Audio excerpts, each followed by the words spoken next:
look into an introduction session, a short one, where each member in the room, stakeholder in the room, will introduce themselves so that we can interact even during the break times and have some form of conversations about the work that we do.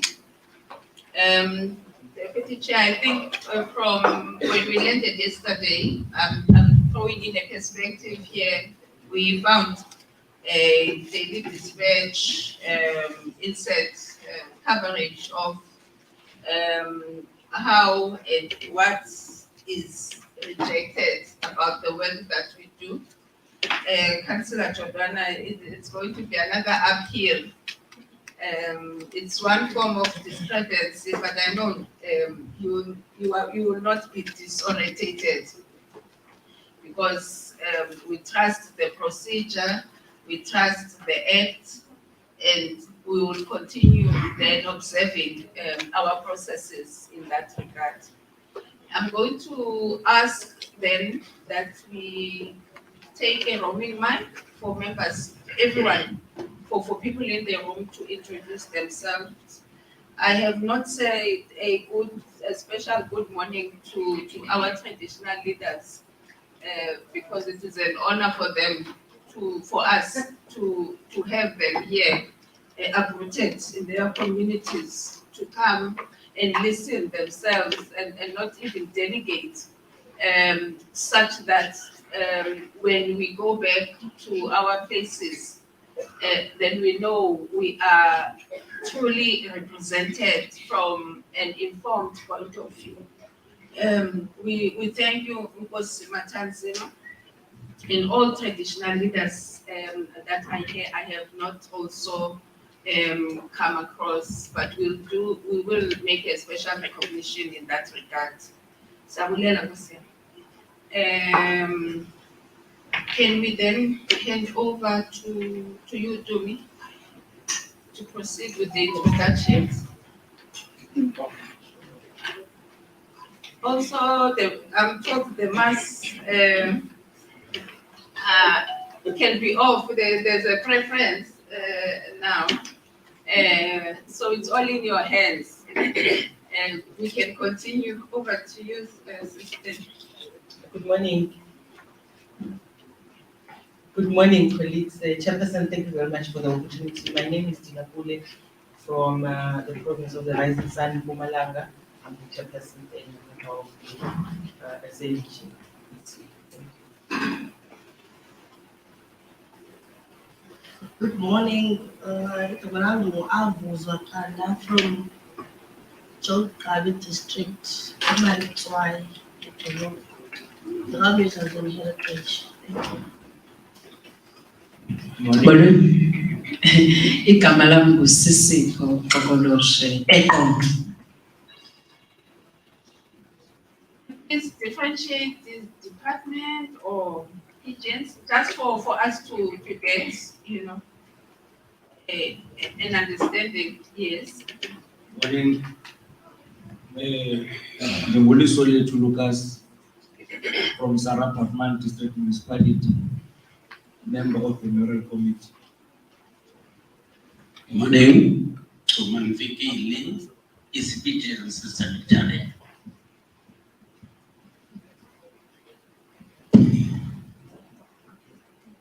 Good morning, ladies and gentlemen. My name is Linda Zidane Jonas.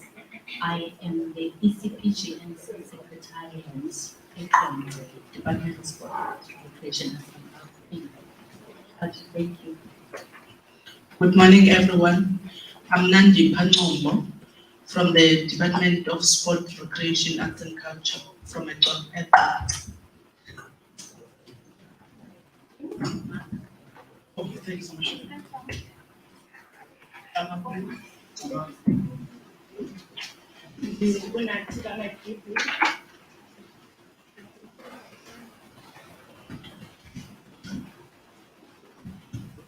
I'm Unati Majibi.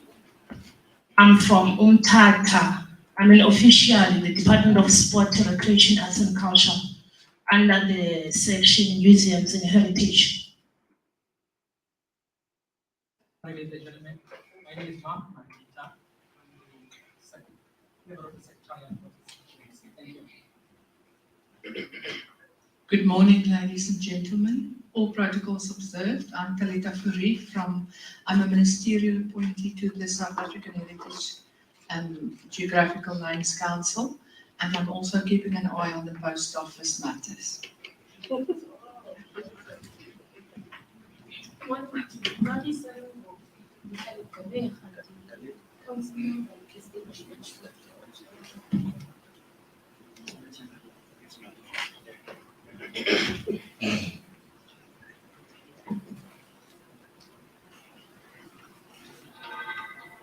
Good morning, everyone. I am Ayanda Nkunzi, and I'm the Deputy Chairperson of the ECPGNC. Thank you. Molweni, Mphakamani Mthembu from the Department of Sport, Arts and Culture, Pretoria. Thank you. Molweni, igama ngizukile Jolwana. I'm the chairperson of the ECPGNC and a member of the SAGNC. On behalf of Talita Fourie, I wanted to also indicate that Talita Fourie originally comes from Malitswai in this province. Welcome home, Talita. Good morning, everyone. I'm Sipati Chabe, a ministerial appointee to serve on the South African Development Council. Thank you. Good morning, colleagues. My name is Piwo Mangumengwana. I'm the chairperson for the Western Cape Agency and the chairperson of the planning subcommittee in the council.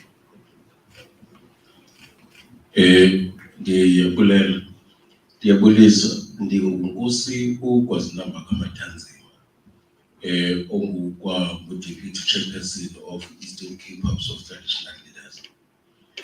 Ndikwalilungu ke Eastern Cape Chapter names.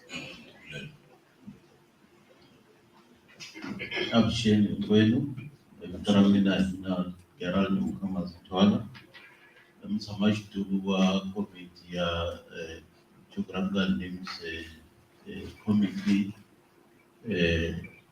from the Poco Province. Morning, colleagues.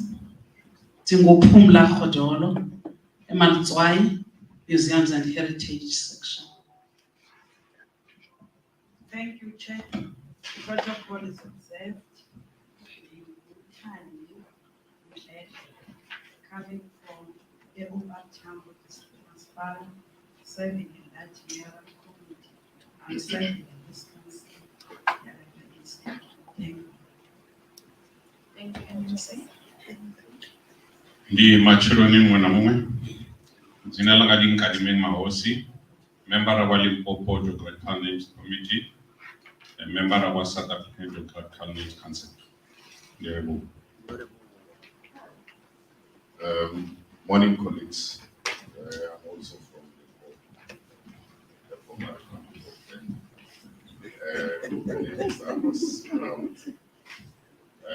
I'm a member of the SAGNC. Thank you so much. Morning, colleagues. My name is Stephen Janssen. I represent the National Mapping Agency, and I'm a member of the SAGNC as well. Thank you. My name is Dicheni Choka. I'm from the National Office. Thank you. Mandibulise kuni nonke ikhahlele komkhulu akhona igama uvusonzi wakwamba efana sando kini yini Department of Arts and Culture.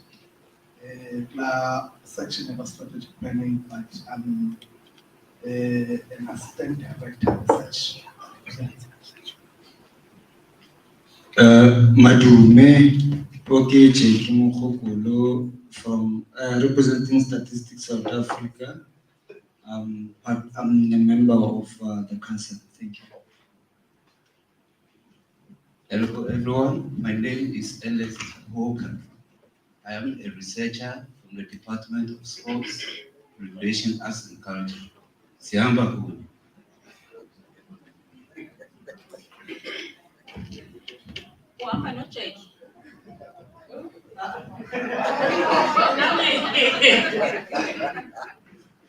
Okay, Alec, is it Alec? Ernest. Ernest, Ernest. okay, Ernest. Morning, everyone. My name is Sagnc.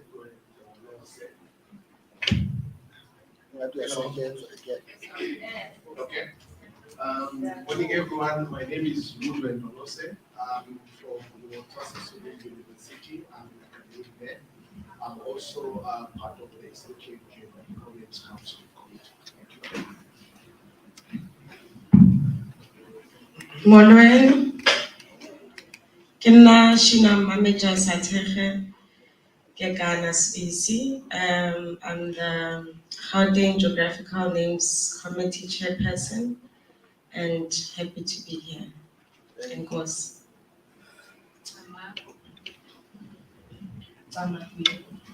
Molweni, mandithabathe ithuba kuqala ndikhahlele kwinkosi eziphakathi kwethu.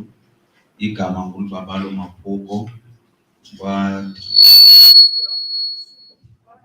What is Rag, Trusani District, idolophu iKomayo, Nkosi.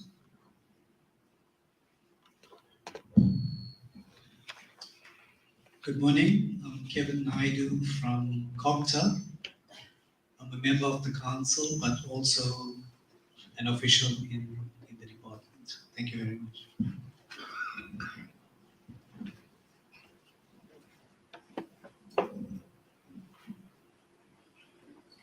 Abagwini, igama lami lithi kuvamile wakwaBhelu. Isiduko sami ngiphuma kaFana. Ngivula Department of Sport Recreation under IWSM's and Heritage. The Secretariat, of course.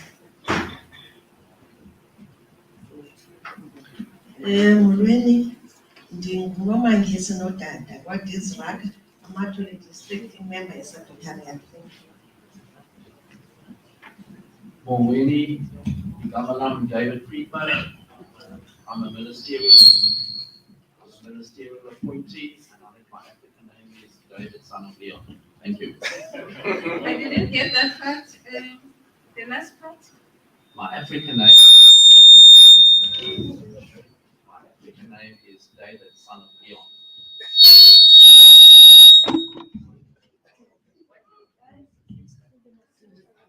All protocol observed. Just after the son of Leon now. Thank you. Is that in the ID, David? Is that recorded officially in the ID? No, I don't know.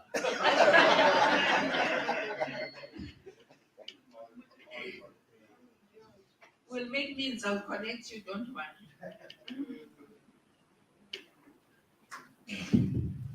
All protocols observed. Uganda, you from the clan, formerly known as Mount Friend. Remember, here is CPTNC, yeah, let them mark up because. Molweni, igama wakhona ufane nguJack, ndilapha kwaDepartment of Sport, Recreation, Arts and Culture, eMahlazwe District.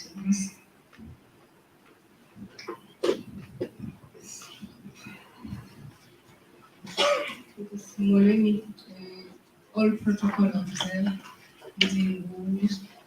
Councillor Unathi Katuka, member ye-ECP-GNC mayoral nominee from Jonkari District Municipality.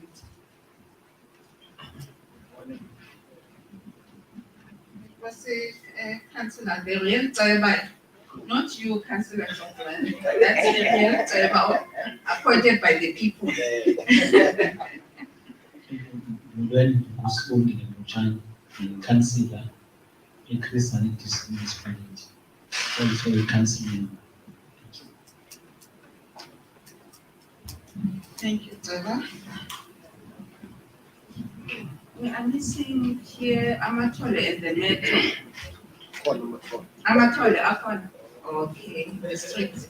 All right. The metro is not here. Mandela. You don't have. Okay. Good morning, members in the room. My name is Tuli Lemtembu. I'm from the Department of Sports and Culture.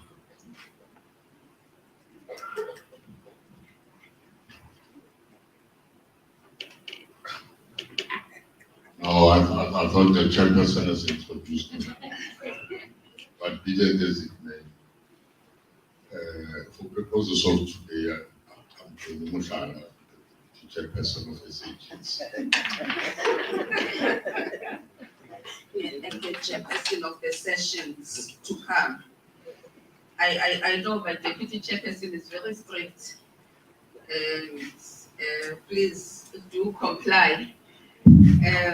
We also have members on teams. We have Advocate Rihanna Khan, appointed by Khan Parker, appointed by the minister as well. She's based in the Western Cape. I don't know if she can wave to us or can hear us, just to test if we are going to be hearing her voice. Councillor Parker? Councillor Parker, can you hear us?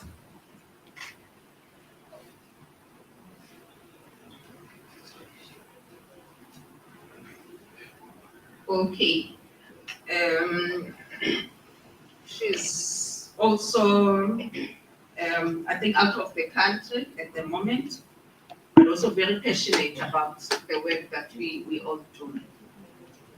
Thank you very much, colleagues. I think we can now proceed with the business of the day, core business. The declaration form is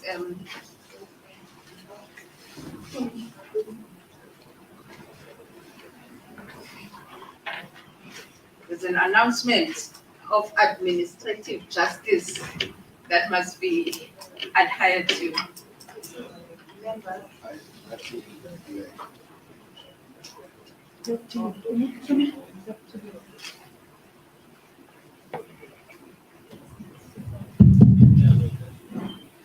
Members, there is a declaration form that we have circulated via email. We've also included this in the text that are before you. We have asked members to fill in that form. It's very crucial. It's from the department. They have asked that before each council meeting or at the end of the council meeting, members can fill it so that we take it back to the department. It's a form just to say that information that will be discussed at the meeting will not go out because some of the information is confidential in meetings. Okay, thank you. Thank you, Ms. Mtedu. I think, colleagues, if we use this for compliance purposes, but also for the integrity of the work that we do, then all the resolves or that you take will have a meaningful impact. You'll see with the names coming forth that are going to be discussed. And we wish not to have external parties engaging on these matters without a formal media position from the department and council. So I don't know how best we can do this, but this is the most constructive way of dealing with the work that we do. We are going to proceed now with the program of the day. We have done the introductions and also, Councillor, can you please organize for all members without headaches?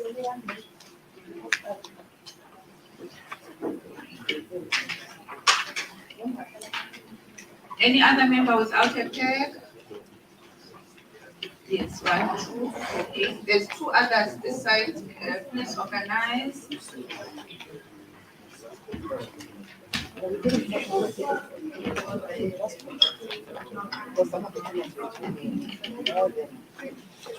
But also to assist time and also manage everything else in the program, we are going to screen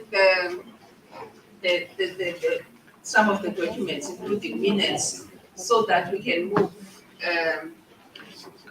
I will request then that we look into confirmation that all members have signed the register, all stakeholders.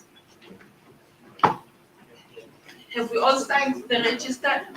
No. Okay, can we have the register roaming as well? Can we also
and it's all in your hands.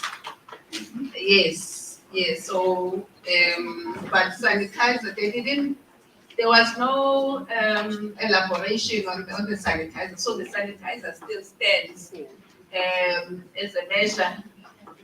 At least we can continue to manage a bit of what is left. The quorum, are we, the quorum, ma'am?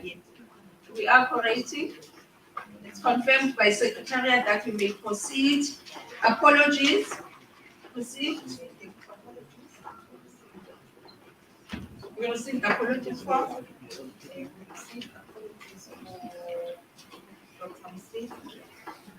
Okay, we have received apologies for Dr. Stita,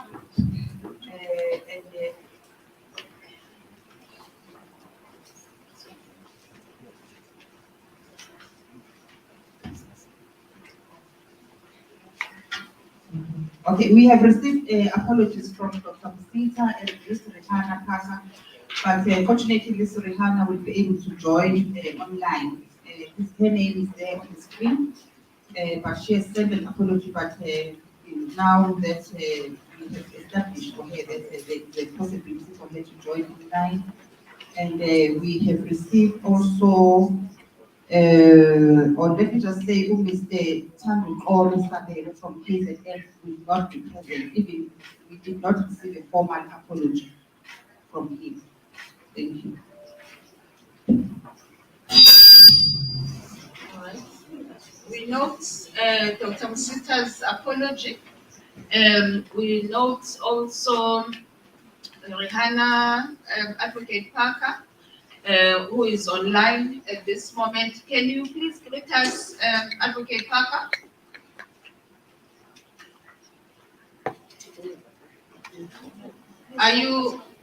Are we audible?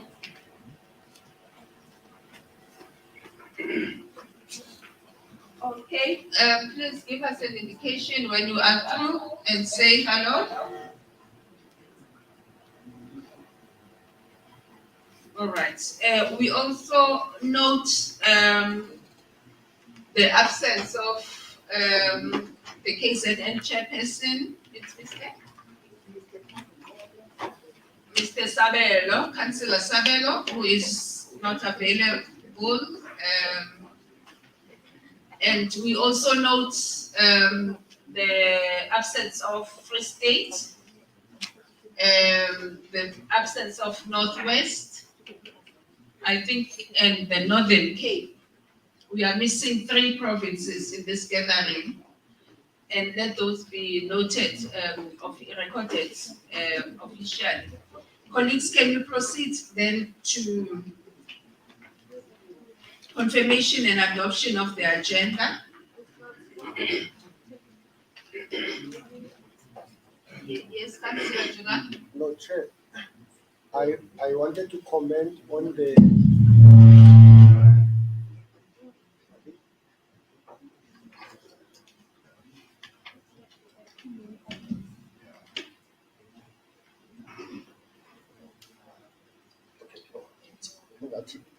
No, Chair, I wanted to comment on the declaration form. I'm not sure whether it's only me who is received Nambita's one. Nambita's confirmation in the declaration form. Okay. Yeah, so I think the one that we're given, it's not the right one for this meeting. Okay. Yeah. Okay. Can we then let Secretary deal with that? But please distribute the correct version before the end of the meeting, or as early as possible, because once we touch the matters concerning the matter of disclosure and declarations, then we need to have already committed ourselves in that. Councillor Shina? Correction is 4 provinces that are which one? Which is the fourth one?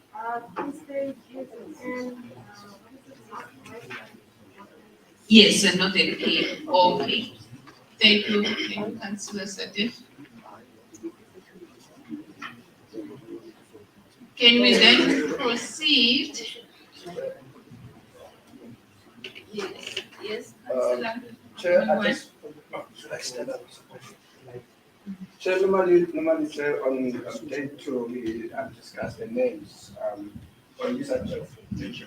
Chair, normally on day 2, we do discuss the names. I do notice on this agenda that on day 2, there are no names that will be discussed. Am I missing something? I'm on day. I don't see the names anywhere on day 1, neither on day 2. Am I missing something? Where's the date?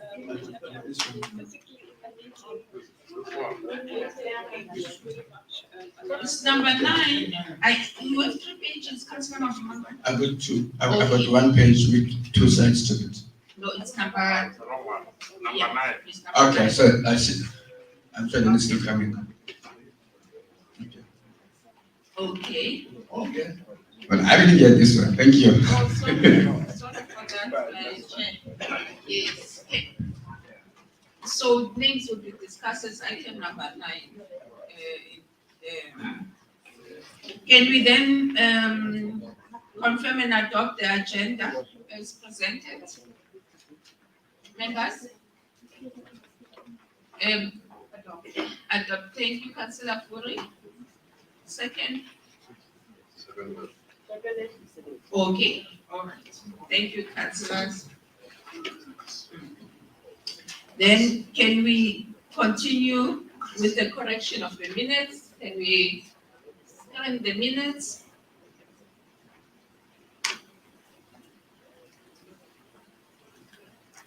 These are the minutes of SAGNC for the meeting that was held in Polokwane on the 10th and the 11th of March. The minutes are in the pack. All members with the pen, you can open your green pads so that you follow. This is day 2 of the proceedings. Day 1, as we had done yesterday, it is mainly capacitation, it is engagement, it is public and outreach form. So most of the issues that we discuss are not necessarily recorded, but some find their way into the agenda then through discussions. I'm going to ask and assume that members read and also take note that some of the members of the PGNC were not in Polokwane, so people might not be able to engage to that extent. But if there's any matter of interest and members wish to raise, stakeholders, please feel free. But all those that were in the meeting will then continue to correct, to confirm, and adopt the minutes. May we proceed?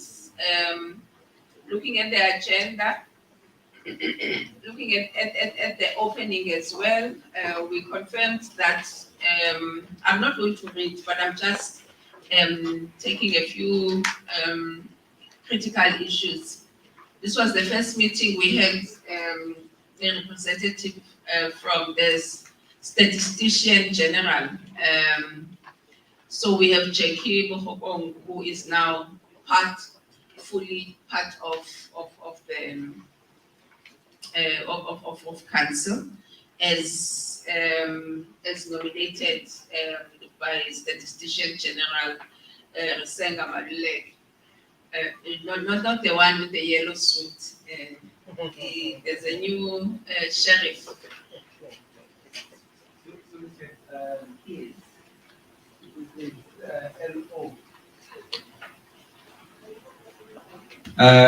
Sorry, Chair, just a correction on my surname. It's MOKGOKOLO.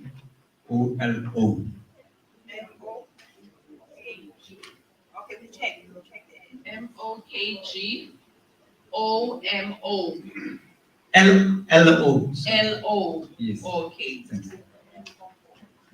Oh, okay. And then we also had a representative, Dr. Kevin Naidu. He was just there. He asked to take care of a matter outside, appointed by Minister Dr. Nkosazana Dlamini Zuma to represent COGTA in SAGNC. That is where then we link our work with the municipalities and find meaningful ways of engaging our MMCs and councillors in this regard, and the department, so that we keep everything aligned with the mother department. Can we then proceed to page 2?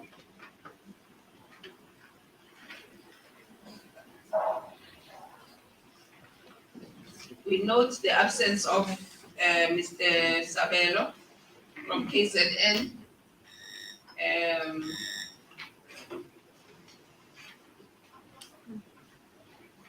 Okay, page 3.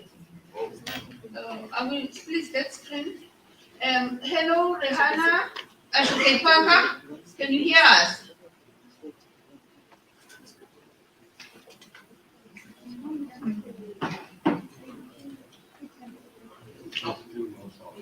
Okay.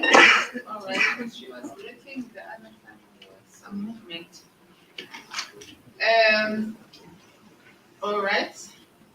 Let's proceed.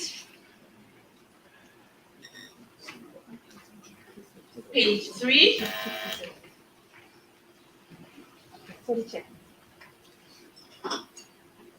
Yes, there's someone. Oh, yes, Councillor Amos. Page 2. Yes. With regards to Undege, we missed the name of Councillor Okalimeng on those topics in consideration 1. All right. Thank you very much. Is it page 3 or 2? It's 2.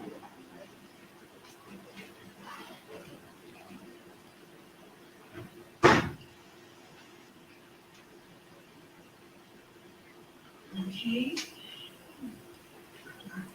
All right.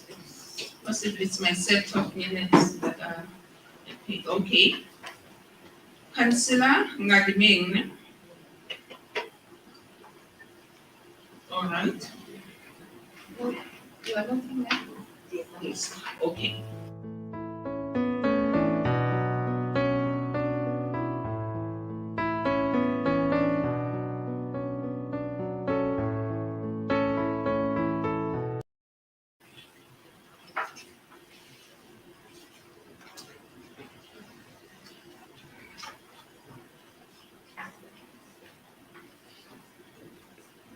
Going to page 4 and 5.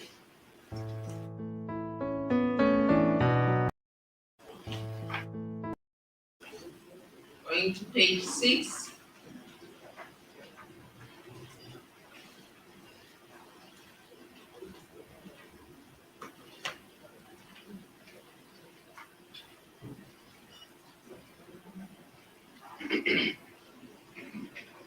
Going to page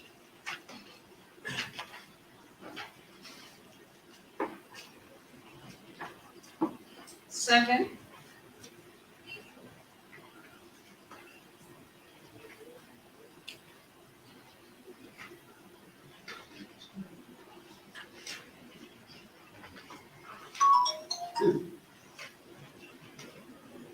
Going to page 8.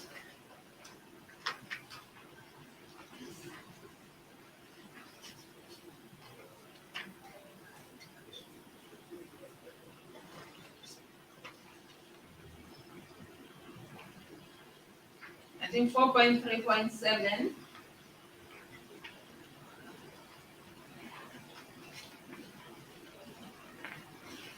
The issue of the communication strategy should also be read with the current input now of the declaration. Is it the form? Yes, because we're trying to confine and manage the information such that it comes from a central point. So the communication strategy also will need to be shared going forward in terms of how, as council, we are going to proceed. And is Mtutu yeah. No, but I think there is in this who is looking. Okay. All right. All right. Page 8. Yes, Councillor Chavan. Yes, thank you very much, Chair. Yeah,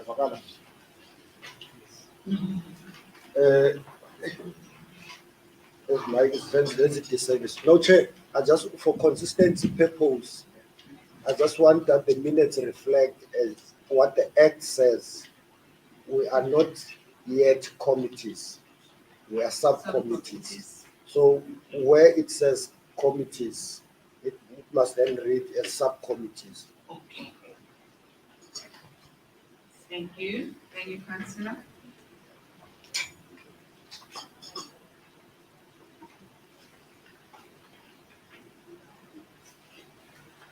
4.3.9, just to request that we put that as matters arising.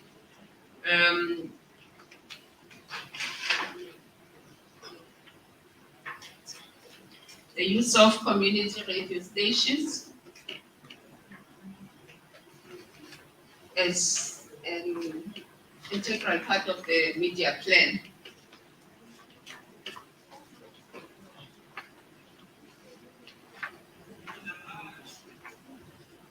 And then 4.3.10,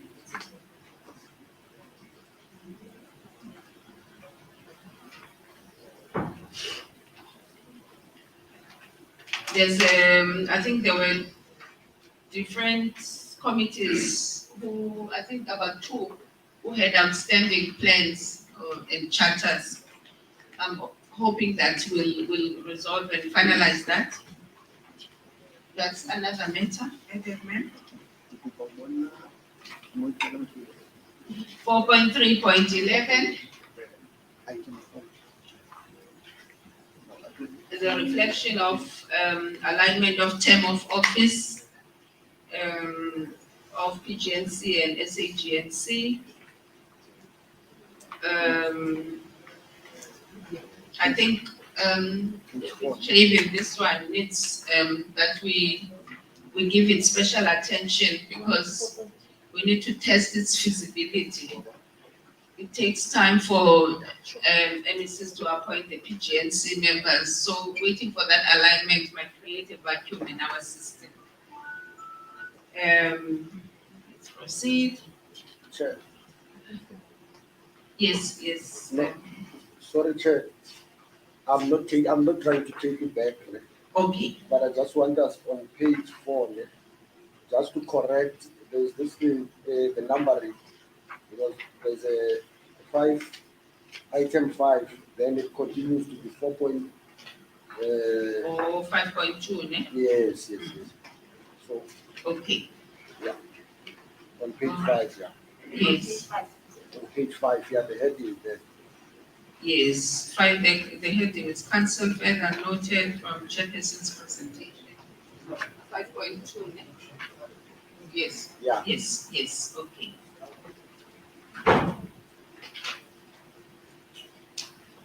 Thank you, noted, Councillor.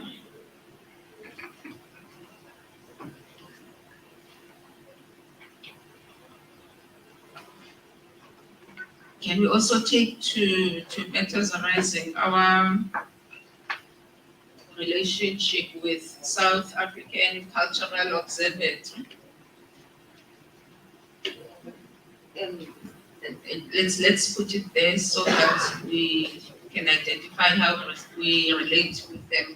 It's either through our research subcommittee on education, but we need to locate it formally.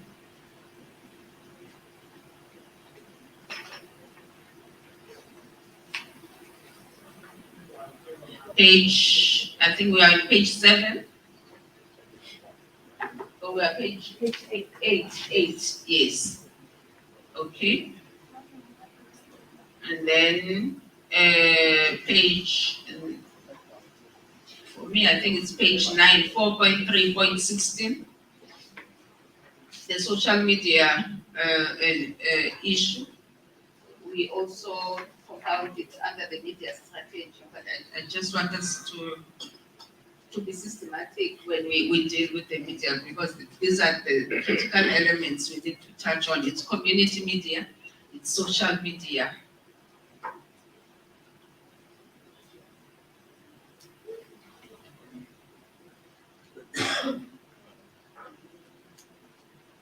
(4.3.7) COCTA and the inclusion of the work of SAGNC in the IDPs. 4.3.17.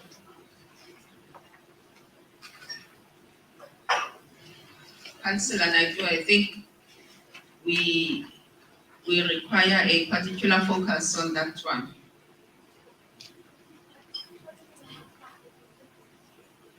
Where is Mr.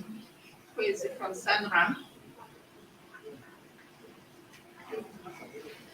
Today. Okay.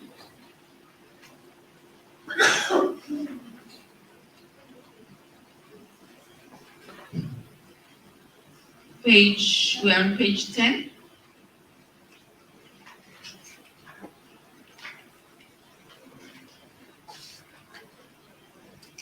All right. I think my input is 5.1.2. Do we have any reservations for the braille? We've included sign language. But do we have any provision made for the braille? I think it's a matter then that we can take administratively to see how far we can go, but it is also a requirement and a duty to look after.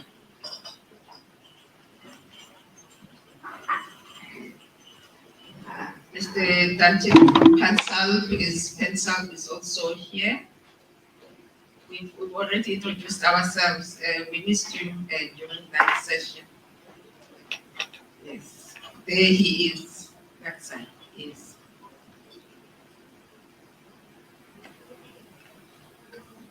I think, colleagues, we are on page 12.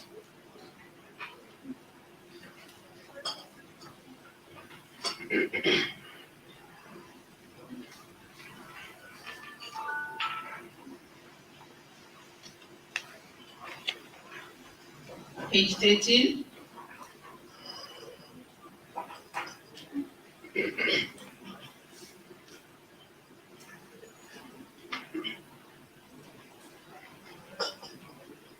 Page 14.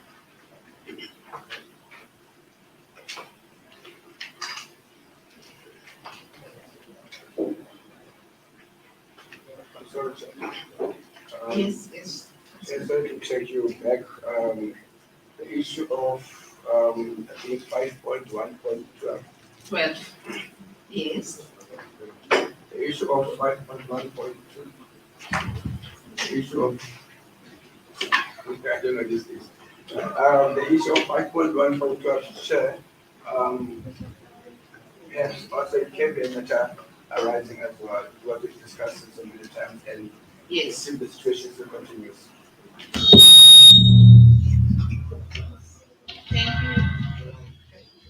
Thank you, Councillor Masume.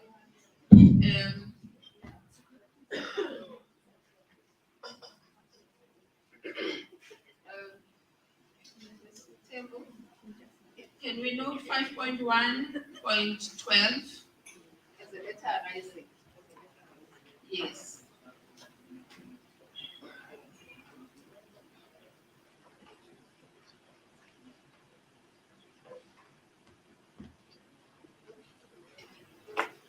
The Act allows us to look into this matter and reflect and act when required.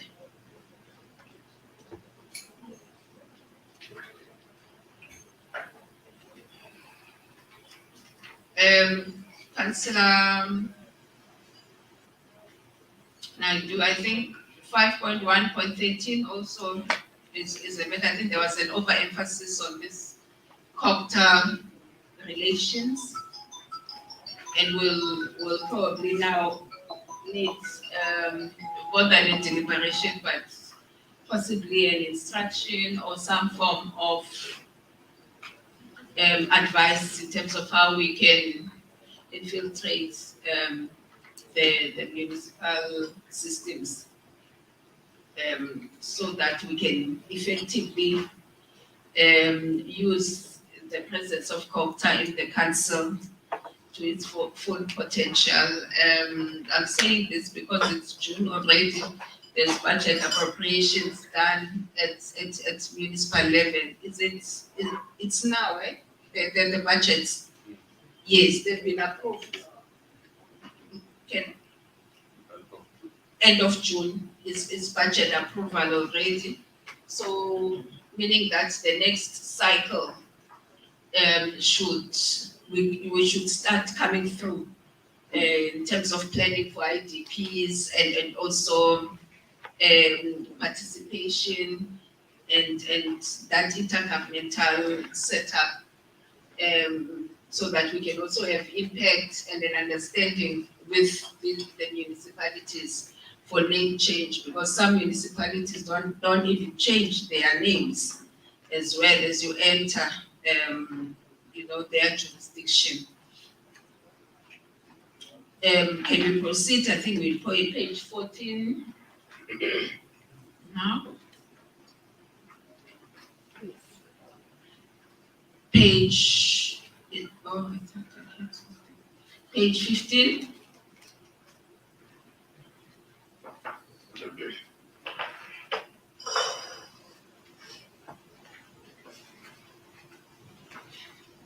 Page 16.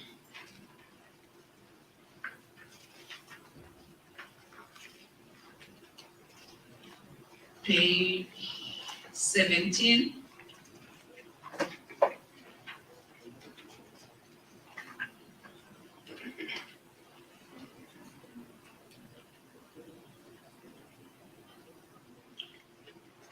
Page 18.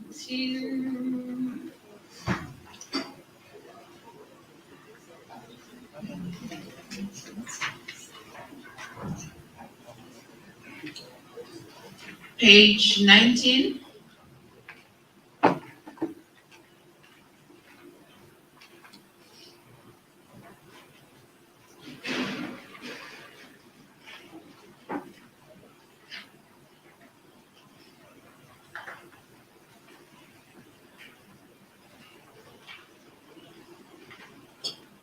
Page 20.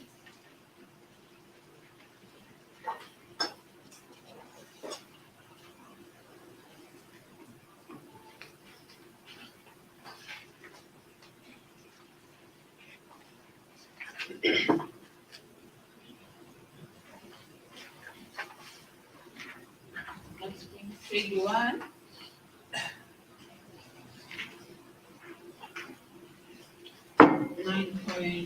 .4. Yes, Councillor. Under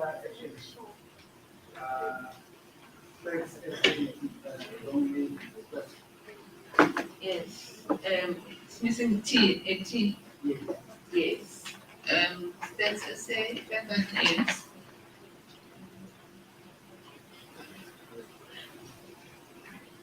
You are taking good care of your brand. Hey. Yes. Page 21. We are on 21 now.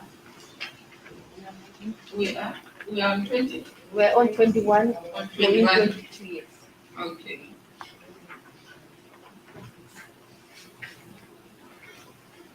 All right.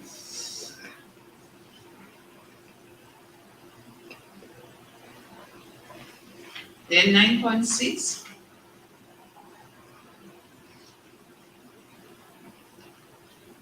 Can we put 9.6 as a meta arising, or just for us to give feedback to plenary as well, to confirm this task and how far it is?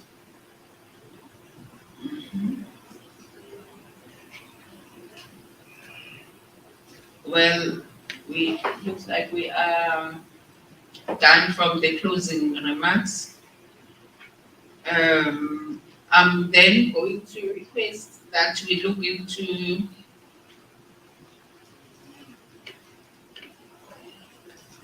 to adopt the minutes as a true reflection of our deliberations.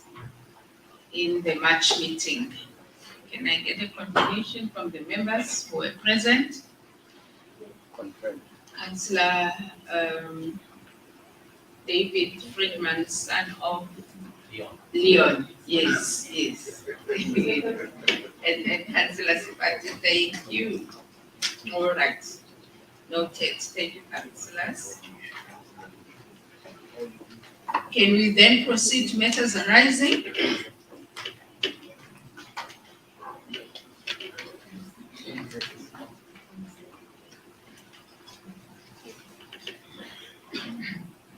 The matter of prep time? I can just update, sorry, I'm not going to be using the microphone. There are trouble sometimes. The matter of prep time, I think it has been checked by finance, and then it seemed as if it was eligible.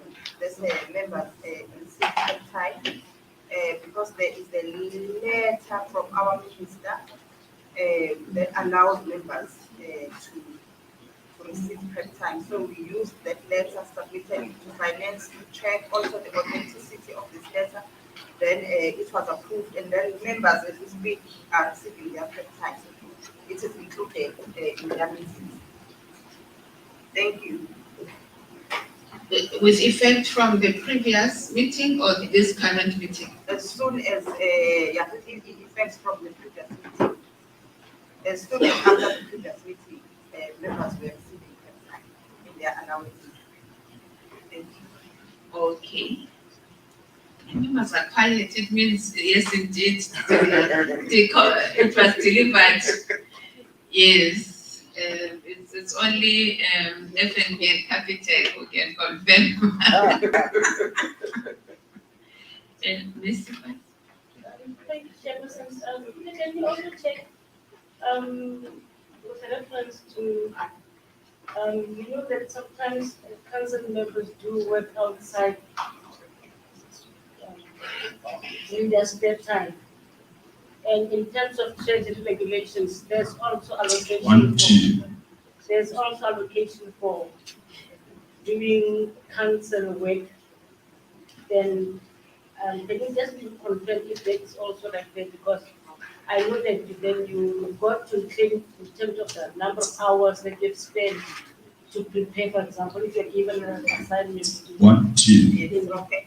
Sorry, Mrs. Chaba was not using a microphone, but she was saying that we should also check that sometimes it happens that members are dedicated with a certain task to assist with a certain report or to assist with a certain task. Also prep time, like payments and allowances to those specific members assigned to specific tasks. We must just check that according to treasury regulation if they should receive specific allowances. Thank you, Mrs. Speaker, to check that.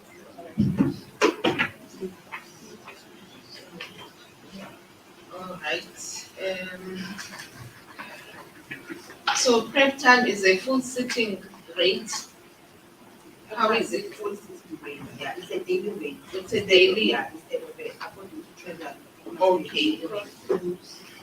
All right. Can I ask colleagues that we work on just that one and see how it unfolds and impacts on the budget? Okay. I'm saying this because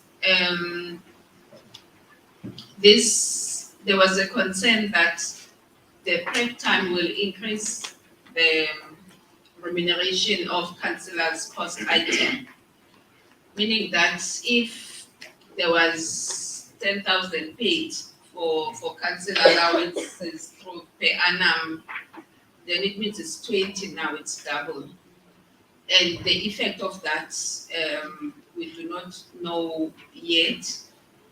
As a result, then there are other issues we need to take forth in terms of our traveling patterns.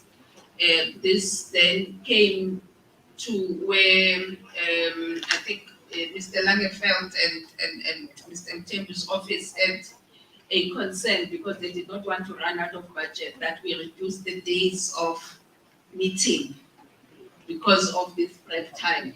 Yes. Now, let's work on a give and take scenario such that we manage the budget.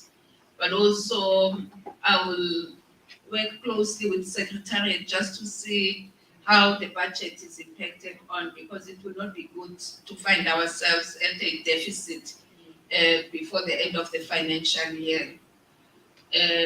But for every council meeting, we request that we get a budget report from administration so that we know whether, and we can account.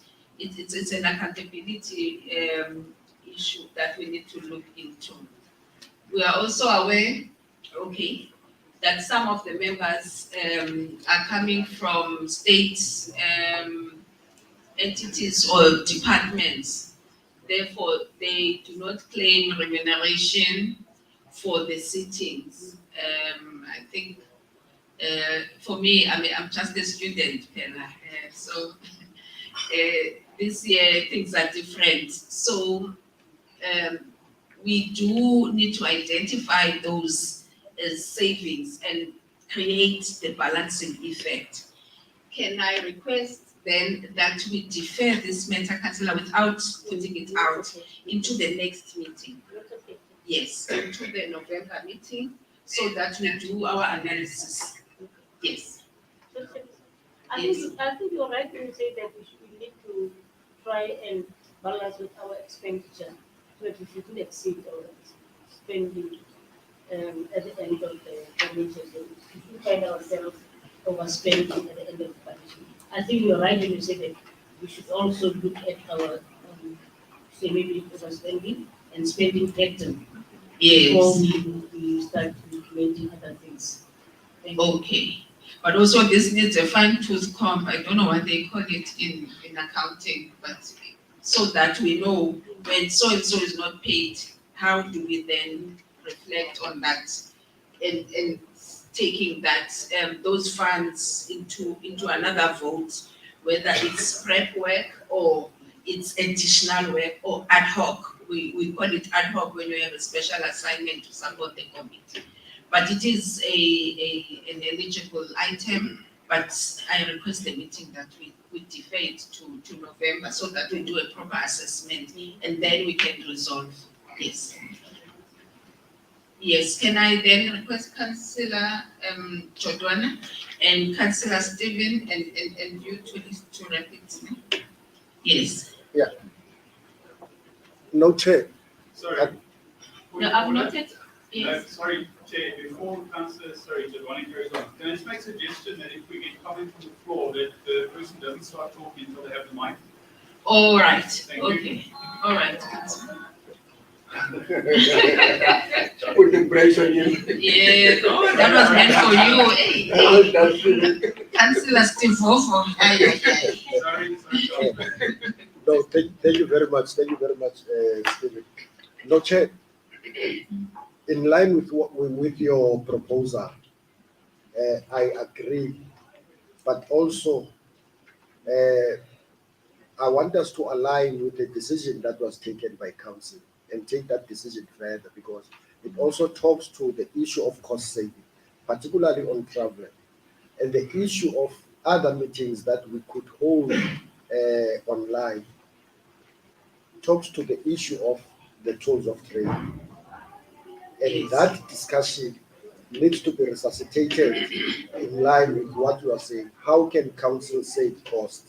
And in that discussion, we must at least again make the case in line with what we have resolved previously, because that decision has not been rescinded by council. So it still stands. Yeah. And probably in November, a report must then be presented also on how do we deal with the issue of tools of trade. Thank you. Thank you, Councillor. Noted. Is there a committee that deals with finance? Yes. Yes, resources, planning. Yes. I think then if this session at least with delegates, the chairperson of resources, planning and resources, to work with secretariat and follow through and identify. Fortunately, our chairperson is a consultant, is a money maker. You make this thing happen. Yes, look into those. Yes, yes. All right. Okay. All right. So it's Councillor Mapumengwana and Secretariat who look through that. And so we will not be looking at a round figure, Councillor Mapumengwana, in your next presentation on this item.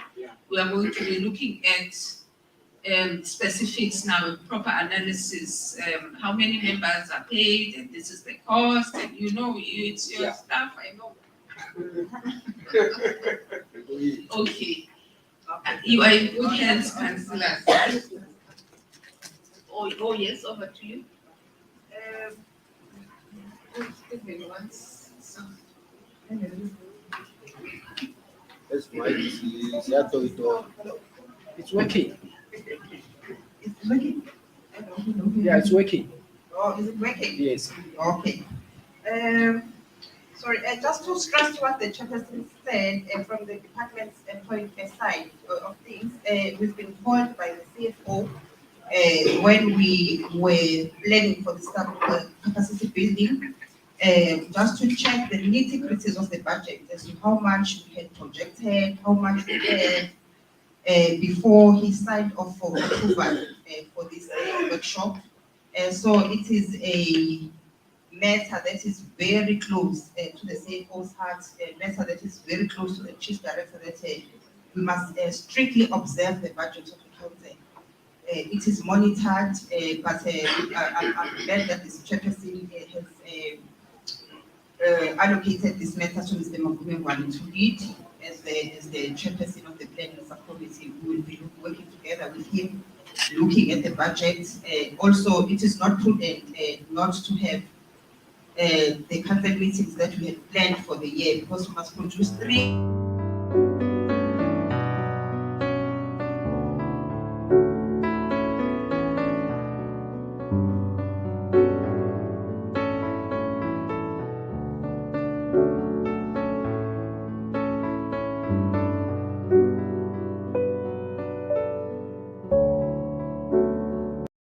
Really escalate now the budget. Now the council members, like the chairperson made an example that if a member was paid 10,000 for the attendance of meetings, now it's doubled.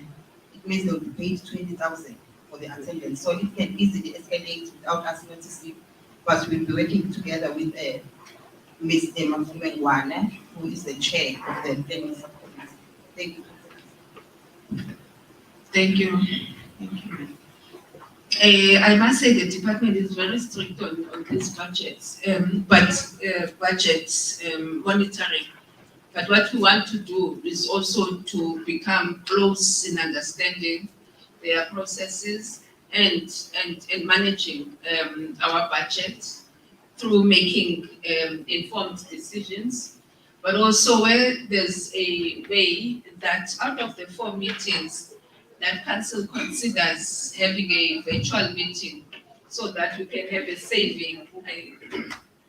I think members get me on this one, so that we can have a saving to make sure we supplement any other costs that might be,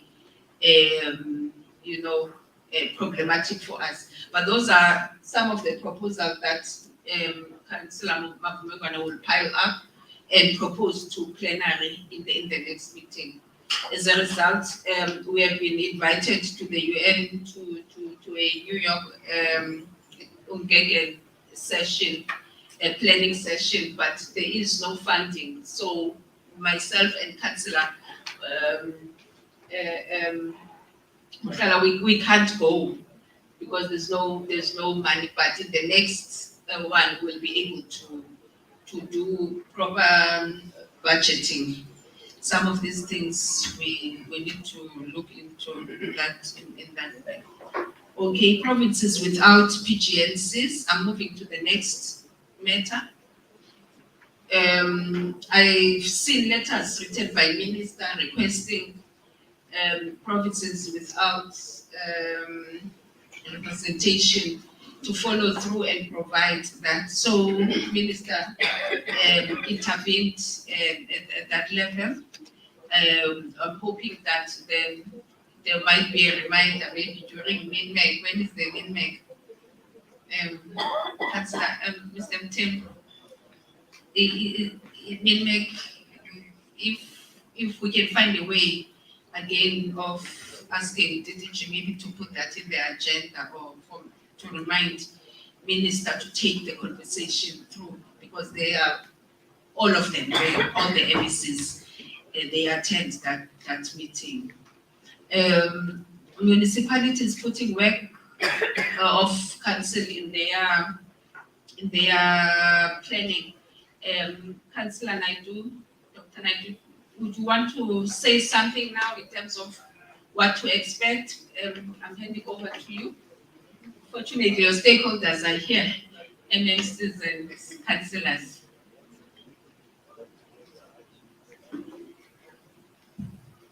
Thank you, Chair. I didn't want to speak until I got the mic. Just in case. It was an order. So, yeah, look, I think the best way for the department to deal with this upscaling of the advancement of the council would be that we issue a circular. So I could issue it under my signature as a councillor, but also as the DDG responsible for institutional development in the department. And with that, hopefully, we can gain a bit more traction. And maybe through that circular, and I'm just talking off the top of my head, we could see how we set out the value chain of actually the renaming process. So a lot of the information that we reside in the brochures that we have presently, see how we find expression in that kind of communique, and hopefully, it would be another deposit towards the transformation work that we are processing. Thank you, Chair. Thank you very much, Dr. Naidu. I think the processing, you know best how it can be impactful through your processes. We'll await your feedback one more time in the next meeting, and in between that, let's continue with this conversation. Councillor Jordan. Yeah, no, Chair. Thank you very much. And I think the input from Dr. Naidu will also assist, but also to complement that proposal. My suggestion is that at the level of PGNCs, we must encourage municipalities to establish a local geographical names committee. Because once those committees are up and running, and whether it's a Section 79 committee, Kevin, then it forces municipalities then to budget for the work of such committees and put them in their IDPs as well. So we must then have that two-pronged approach assisted by the PGNC, also the proposal of Dr. Kevin Naidu. Thank you. Yes. Over to you, Councillor David, son of Leon.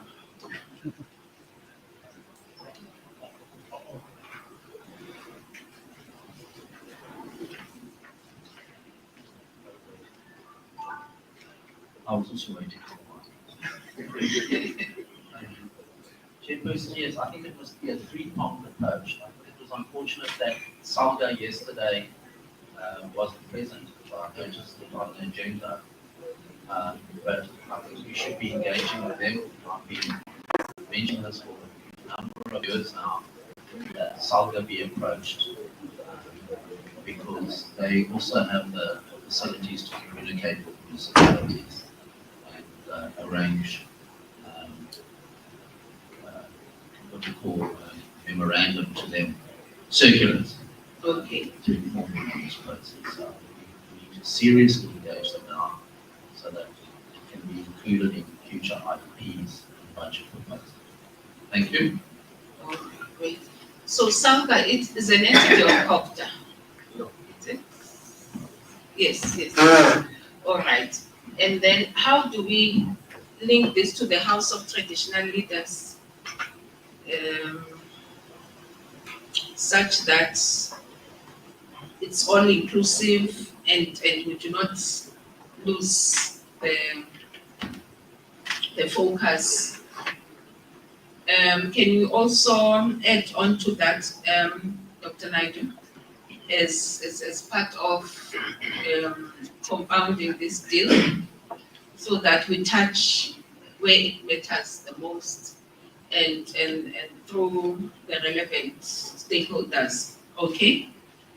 I think we've dealt with this matter satisfactorily and we've referred to the relevant representative in council to take care of it. Now, taking stock of standardized names, that's an issue. Ms. Mtengo? I think we can just defer that.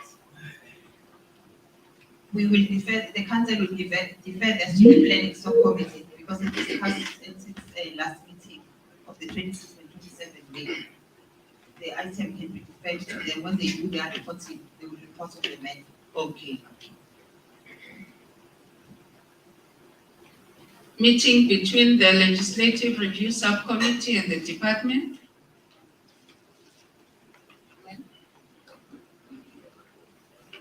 Oh, it's in their report. Yeah, their reports, which will be included in their report. Okay. KZN representation in the council.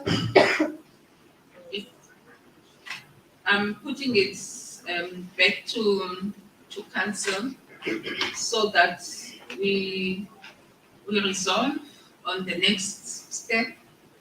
Over to you, council. Children. I really use my short voice. It's not forthcoming, council. No, Chair. Probably the council would remind us. I think there was a resolution on the matter in previous meetings that the matter be referred to the minister who would then take it further, because remember, in terms of the act, it is clearly stipulated what happens when a member misses 3 meetings in a row. So in line with that provision in the legislation, the matter then was supposed to have been dealt with through the minister in that regard. Thank you. All right. Council, Ms. Mtengo. Thank you, Council. Ms. Mtengo, is it not working?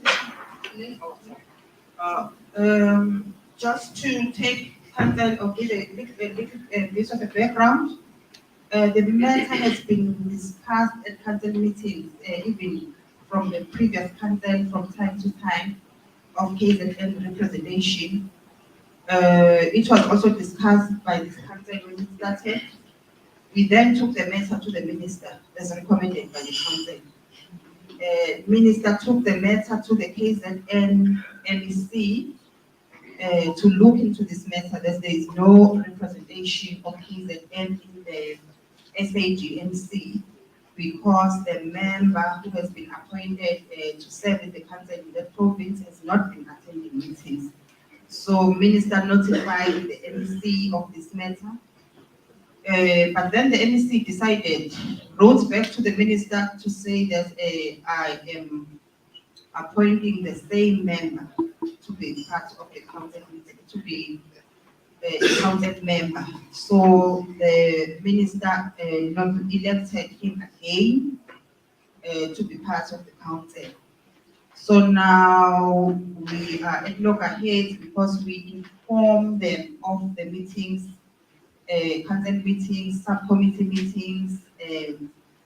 They ask us to vote for them, then they will be part of the meetings, and then at the last minute council, the office will cancel to say that the member will not be able to attend because of political engagements.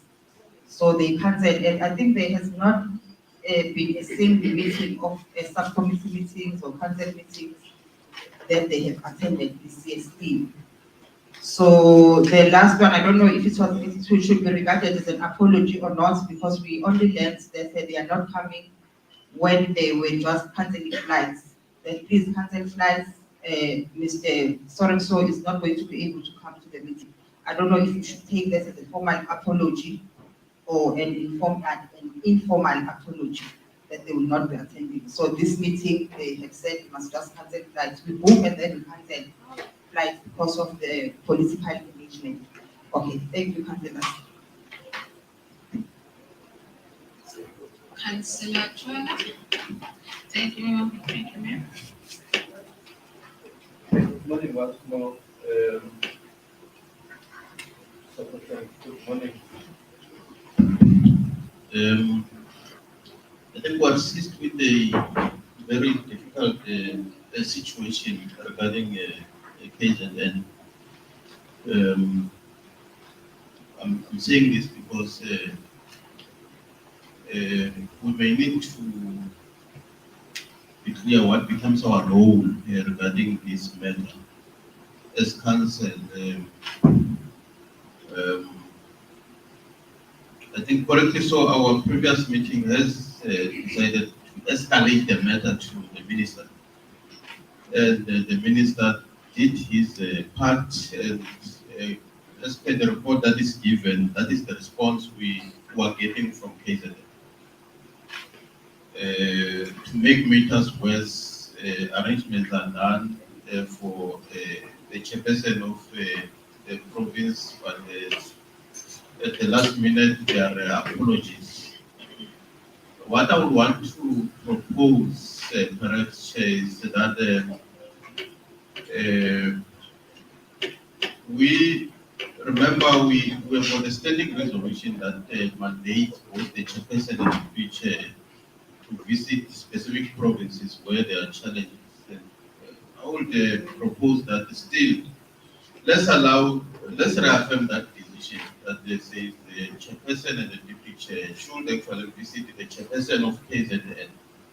And just to have a discussion with them there, because my take is that once the MEC has appointed, what little that we can do, as per the act, the person who has been appointed correctly so, legally so by the MEC. So we may need to just go there and have a face-to-face meeting with the chair or the committee, if there's a committee, so that we activate them on the need for them to actively participate in the process. So that's what we want to sponsor as a proposal to council, that perhaps by the next meeting, let's have a report from both the chairperson and the deputy chair regarding their visit specifically in the case. Thank you very much.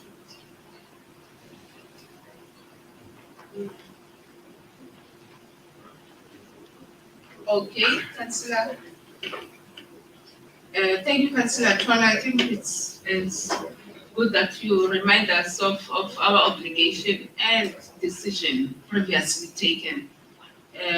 We are going to pursue that with Deputy Chair to see that we prioritize KZN because they've already appointed, and then proceed also with those non-active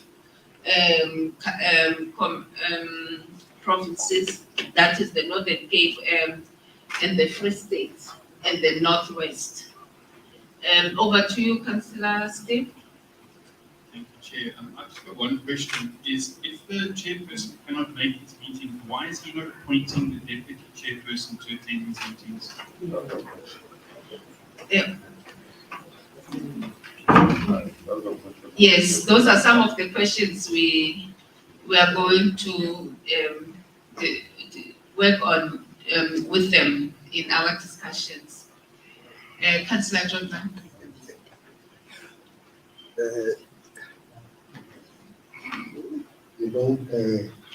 This thing of being in the legislative review committee and institutional framework, sometimes confuses me to think that I am a lawyer and an expert in the field.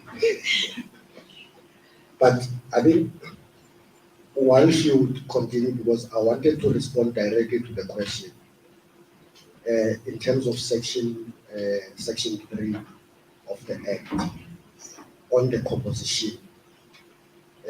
The Act makes provision for a provincial nominee, not a delegated somebody, because once you are nominated, you are then appointed then by the MEC as a council member, not a PGNC representative. And I think that's the issue that we need to emphasize on. That once you are appointed, you don't have a deputy, unfortunately, to represent you. You are appointed as a council member, and it is because it says 9 appointed, nominated by provinces. So if there was a provision to say the problem then it would have been a different case. We would say the deputy must come. Not unless you are saying that we want representatives of PGNCs, then we can do that. But I think let's hold it to what the Act is saying and interpret it correctly. Lawyers will assist us in this. Thank you very much. Yes, two hands, Councillor Louds and Councillor Tuan. Thank you so much, Chairperson. I'm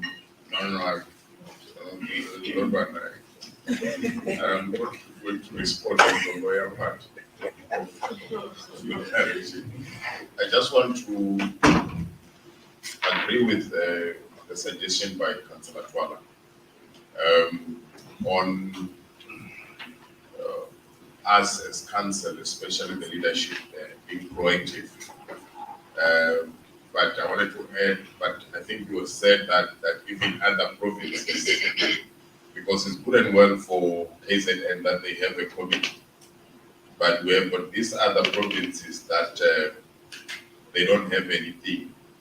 And our mandate as a council is to transform South Africa's heritage landscape, including those provinces that are not represented in council. Now, likely Chairperson knows the 3-tier system of governance, especially when it comes to heritage, or confining to heritage, whereby if a local authority or provincial entity is not competent, then the national body goes in there while they're still establishing to continue with its work of transforming the landscape. Now the question would be, how do we do it as council? And where I'm sitting now, I'm thinking of the road shows that we spoke about. I'm thinking about all these other media platforms to encourage communities and individuals to take their part. Because remember, the issue of name change doesn't wait for an entity or a committee to be established. Yes. So we're encouraging people to identify those offensive names. They can only do it when they are aware. So through these what do we call it? Why am I referring to ship? Road shows would be able to conscientize people. And that on its own, when somebody sees in newspapers, especially the MEC or whoever responsible, that there's a name, for instance, Bradford in the Free State, that somebody has, nominated for name change, then that will trigger something to them, because surely it's a disservice and it's making us not achieving our mandate. When you end your term, for your first term as the chairperson, when you look back and say, I only focused on 3 or 4 provinces and 5 is because MECs were not appointing, I don't think it would be something that you can justify the 5 rating or the 4 rating that you're going to get. Thanks. Another perspective, Ndicheni, and then Councillor David, and Councillor Kilu. Yes. Thank you, Chairperson. Mine is very short. I just want to assist on the matter of whether the apology was formal or not. The email that came in cancelling the flight also requested us to pay an apology on behalf of the citizen. So I think Trina was not clear about that. So we can maybe record that as a formal apology. Or not absenteeism? Okay. Okay. Let's rectify that, but also, okay, Councillor David? Chairperson, yeah, I think we've been discussing this for 3 years. And it's quite clear in the Act, it says the minister may terminate a person's membership of the council if that member has been absent from 3 consecutive meetings of the council without sufficient reason. So why aren't we just applying the Act? I don't think we've had reasons in previous years. Thank you. Okay. All right, I think let's look into, we've noted, oh, sorry, I'm noting the 2 perspectives now. The first one, which was, let's invoke what is in the Act. The second one, let's refer to the Heritage Resources Agency Act and how it's been implemented, and find a way of aligning and see if also it is applicable to our Geographical Links Act. Councillor Dandazo, and then I'll conclude the debate. Thank you, Chair. Chair, I have it's a question at the same time and an advice. Here, Chair, I can hear that the reason of the person who is related in Kwazulu-Natal to attend the meetings of the SAGNC reasons around that he has attended political meetings or whatever. But what I mean.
Being nominated is easier. That's the advice I'm having. Thank you. I don't think it's a office bearer. That is not permissible. But then their political association maybe. But let's not touch, because we do not have all the facts here and now. Let's leave it there. But the department, I'm sure, really they don't. They look into the office political bearers. They cannot proceed and be part of this. So, colleagues, what then? We have 2 perspectives here, but also to note, how do we accept the apology? Remember, an apology then says, excuse me, on this day I am not available. So we note that it is not an absent, a call for absenteeism. But then how many will look into those and how they have been done. Irrespective of that, I think that engagement then between the chairperson's office portfolio will look into engaging the non-participating provinces and proceed with that.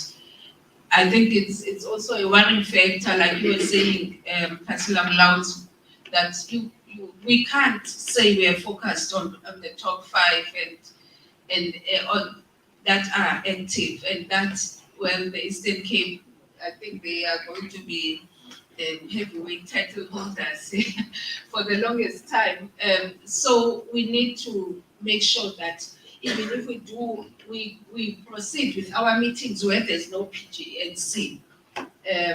Mr. Mtembu, I think this is a strategy we will be exploring for the last council meeting, and see if we cannot go to Northwest to meet and invite them in the meeting. We invite the MEC's office, we invite the critical stakeholders, invite your municipal stakeholders, and find a way, because we have a mandate which is national in character. So we cannot separate and wait, and it's a disservice to transformation if we continue to look the other way and wait. And I think that is not the nature of this committee. Here we are very capable, and expertise who can pursue this. So we've noted that we'll interact with the department, and Deputy Chair will have a one-on-one on that and proceed, so that we can give the next council meeting in November a further report on that. Can we then proceed, colleagues, to the issue of Free State? I think we've resolved that it's inclusive of this resolve we've just taken. And then the issue of Western Cape, I don't know how we deal with it, that we request them to finalize or we remind them. But let us, as council, be very aware that it takes much longer. So the initiative, I don't know from your side, Secretariat, whether there's ongoing communication already that is yet to confirm an extension or yes. Okay, the Western Cape issue, whether there's communication to confirm an extension or an appointment for the next term for PGNC. There has been no communication of an extension yet regarding the representative, because we all know that Mr. Makumban, who is a Western Cape representative, is the Western Cape representative to the council. It seems as if his representation with the Western Cape PGNC is ending in August, which that subsequently means that also the representation to the council, the Western Cape MEC would decide whether to extend Mr. Jordan and Mr. Mabuma's last term of office or the representation of Western Cape, or replace it with the new chairperson. We will hear from them. We will hear from the MEC's office towards August. For now, they have not informed us of anything. All right, at which point do we remind them of the obligation? No. Yes, I think because we are conflicted in the event. In fact, we're not supposed to discuss it with you in the room. Please, my chair, we can even have a sidebar. Yes. Okay, then yes. I will leave it. Yes, Yeah, okay. because it will be like now you want to be a driver. Yes. Yes. Yes, Councillor Jordan. Thank you, Chair. But I think the issue is not only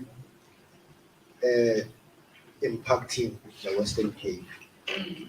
It also touches on all other provinces. I'm not sure whether anyone in the room has got the act.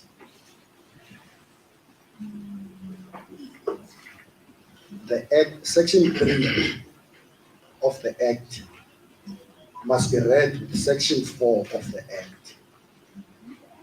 That those that are appointed by the minister to serve in council, they serve for a term of 3 years. Yes.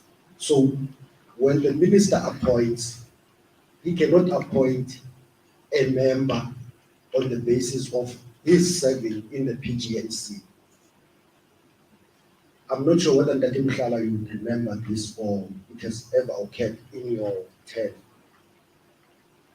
There was an instance where the Eastern Cape nominee was not a member of the PGNC because the Act does not say that those that are nominated by provinces must be the chairpersons of provinces. Hence, it does not, their appointment by the minister is not dependent on their serving in the PGNC.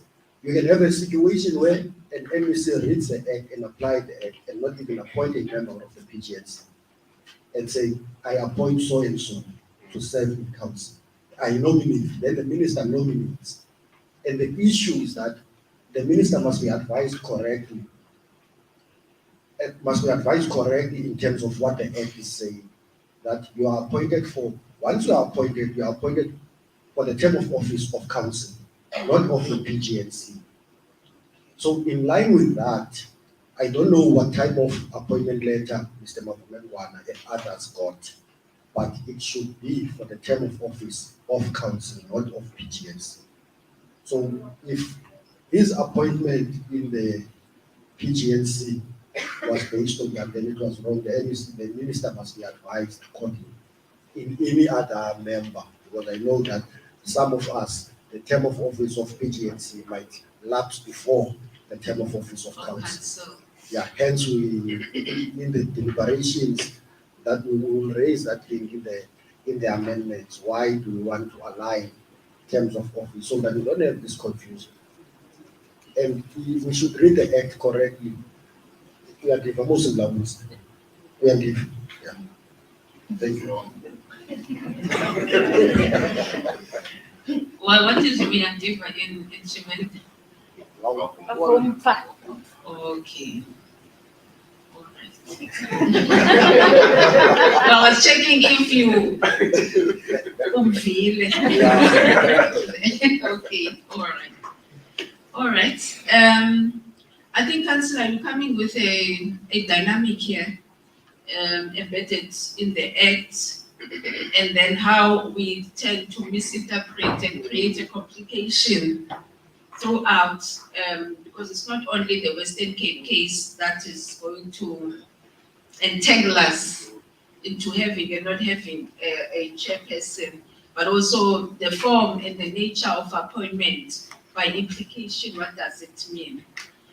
The issue of the review, legislative review, it's a win on itself further on.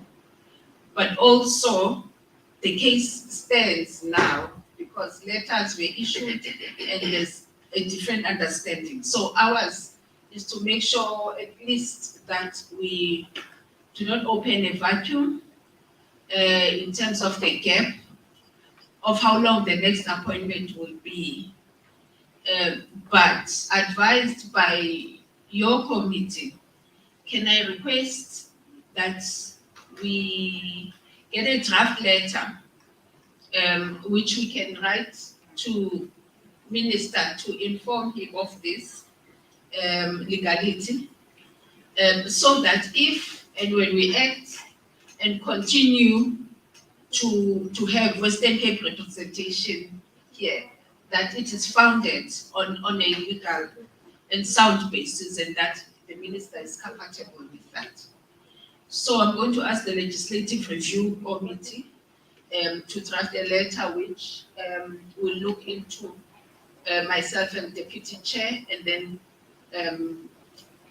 proceed with it to inform the minister of the state of this complexity. Yeah. All right. Adoption of policies, it will come through in the agenda. And SAGNC database, where's the change? Are we presenting today? Yes, because now I can't wait for the launch anymore now. I want activation. Yes. Okay, and then we look into the media component, use of media in our work. We have not yet received a media plan, and it was ERTA that was required in the previous minutes. Can we get an input from ERTA regarding this? It's 3 elements. It's community media. It's an overall media plan with a focus on community media and social media. Members of ERTA and the chairperson of ERTA. Who's the chairperson? Oh, yes, Councillor Lambs. Of the report. Thank you very much. All right. And then the relationship with the South African Cultural Observatory. Okay. Mr. Mfembu, can you give us some insight in terms of how we work with them, or whether it's feasible to do so, or there's value, your guidance in this regard? Morning, members, and morning, Chair and Deputy Chair. The issue of research using South African Cultural Observatory came in because the Council does not have enough capacity to have officials that do research on its behalf. The South African Cultural Observatory is a combination of universities. In South Africa, I think it's based in Nelson Mandela Bay. Yeah. And then what they're committed to is that the Council, through its secretariat, can do research on geographical names that we as the department submit to the South African Cultural Observatory. They have been informed that they should commit some resources to doing research on geographical names. They've written to us to say that we should indicate to them the geographical names information that we would like them to do research on. So the Council can then indicate to the department the information on geographical names that they would like the South African Cultural Observatory to do research on. So they are ready and waiting for the Council to inform them what needs to be researched in this area of geographical names. Thank you. Thank you very much, Mr. Mthembu. We note this progress and appreciate it, and as a result, we'll rely on the ERTA portfolio or subcommittee to advise when there's a need. I'm saying this because the names also which were submitted required that we look into research. Some of them didn't have tangible research submitted, and the inputs made alluded to a fact that there is some requirement for collaboration in this regard. Councillor Mlauts.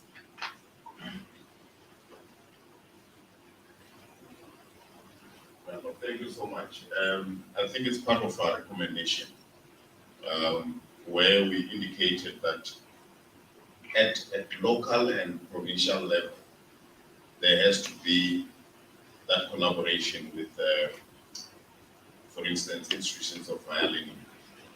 as Mr. Tongo indicated, that it's a combination of a number of universities.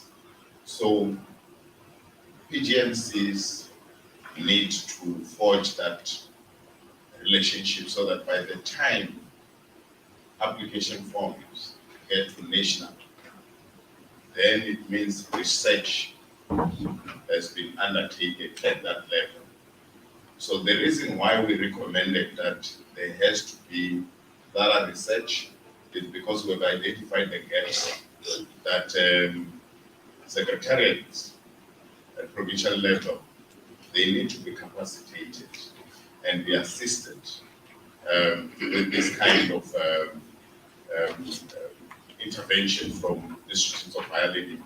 Ours as ADCA then would be, and already the department has started by having the relationship with the observatory. You said what? Cultural observatory, yes. Yes. Cultural observatory. So maybe where other universities and other provinces are not affiliated to such, then ours would be to identify and ensure that, for instance, in the Northwest, they have to work closely with the University of the Northwest. If in Limpopo, then they can work closely with the University of Limpopo. Okay. So what I'm saying is, ours would be just to, we only identify gaps, but we're not going to do research on behalf of provinces, because by then, an application would have been with us. So we'll only refer back and say, when do thorough research, especially when people talk about naming based on historical issues. Thank you. So at which point do we refer to the cultural observatory? Right. What I'm saying is, as and when they are compiling the nomination, the form. Who is they? The secretariat. Remember the individuals who are, or the applicants. Yeah, let me put it that way. Sing out, Mr. Joseph. I'm waiting for Jefferson. It's very Yes, sorry. It's fine. Jefferson, what I'm saying is, as and when the applicant is busy with the compilation of the form. Okay. Obviously, they're working closely with LGMCs, but at PGMC's level, because remember, we deal with PGMC. Yes. Prior to PGMC sending the forms to us, when they see that there's a need for research, then they need to engage universities. So hence I'm saying I'm referring to PGMC because they have got that authority at provincial level, and we only engage provinces through them. So hence I'm saying, when I say they, it's PGNC, but it's specifically referring to the applicant. Thanks. Okay, all right. Noted. Councillor Jodwan? And when we started, he was not around. I don't know how it's going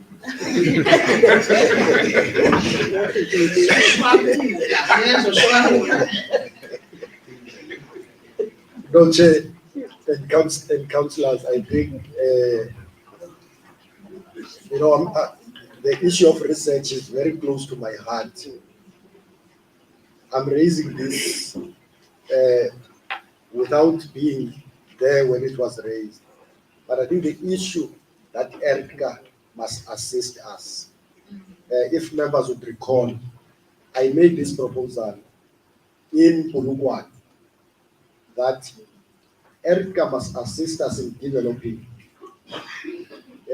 whether you call it a research tool, or to say this is what we look for in the research. So a guide for provinces to say when you do research, these are the elements that you need to.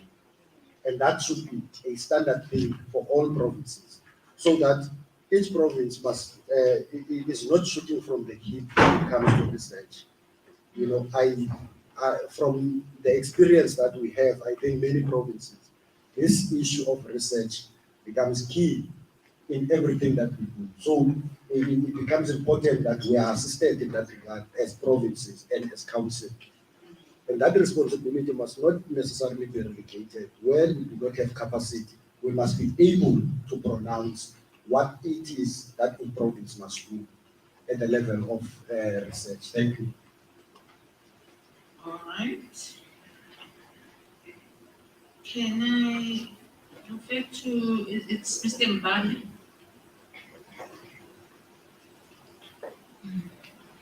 Thanks, Chair. Yes. I think some of the issues that I noted in front of me, Mr. Children just noted. I just want to highlight a few things. I'm newly appointed in research, so I would only, at this moment, just touch that part because it's the only space that, at this moment, that I'm familiar with. Now, the first thing that I've noticed that the research unit that we're working with, that I'm working for strategic planning in the province, is not designed thoroughly for academic research. That's the first thing that we must note. Now, when we're doing research in this space of government, it's totally different from where we are coming from in the institutions of higher learning, of which my brother is saying that we must more focus on institutions of higher learning because those are the people that are primarily employed to do research only. Now, this is the issue that I want to stress. That government, in its own nature, for many years was not designed for research, including this department. Research, by the way, was a by-the-way issue for government.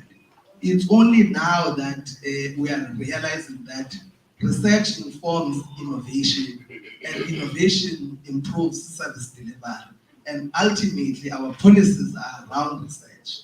Now, it's only a new phenomenon in the government space, of which I believe this space is a good space to discuss those issues about how do we capacitate our research units within provinces. And this is a good platform even to give government and our own employees to realize that at some point now we have moved from purely administration only. We have moved to another phase of government. And ultimately we'll get to a space of developing countries. You know, in China, 5% of its gross domestic product is vested on research and innovation. But in the country, if you were to do your analysis of what we're doing in this country, you'd realize that it's a purely an administration and a social development country. So there's no money that is invested more on research. And hence today we have a challenge here of discussing research. In my unit currently, there's no one that has a PhD for research. It means there's a problem. Now, it means there's a problem because you only start doing thorough research work at a master's level. Now, if you understand research, if you understand what research, how research operates, you need at least to have a master's degree. But when you're advertising your post as a department, you are looking for a researcher. You are advertising a mere degree. That person doesn't understand how to do research. Now, these are the issues that we need to speak about. We can't speak about capacitating research by ones who are not research oriented as government. Now, if we're going to this space, what type of researchers do we need? Because even in our department, research is broad. There's social science, there's anthropology within social science, of which this part has to do with anthropology, has to do with language, has to do with history, has to do with sociology. All these things, we need these people within our research units, within our cultural space, within our sports space. Now, if you employ a researcher, only one person with a master's degree in a section that you employ to do a whole range of research, you're not doing justice to research because that person is not a specialist.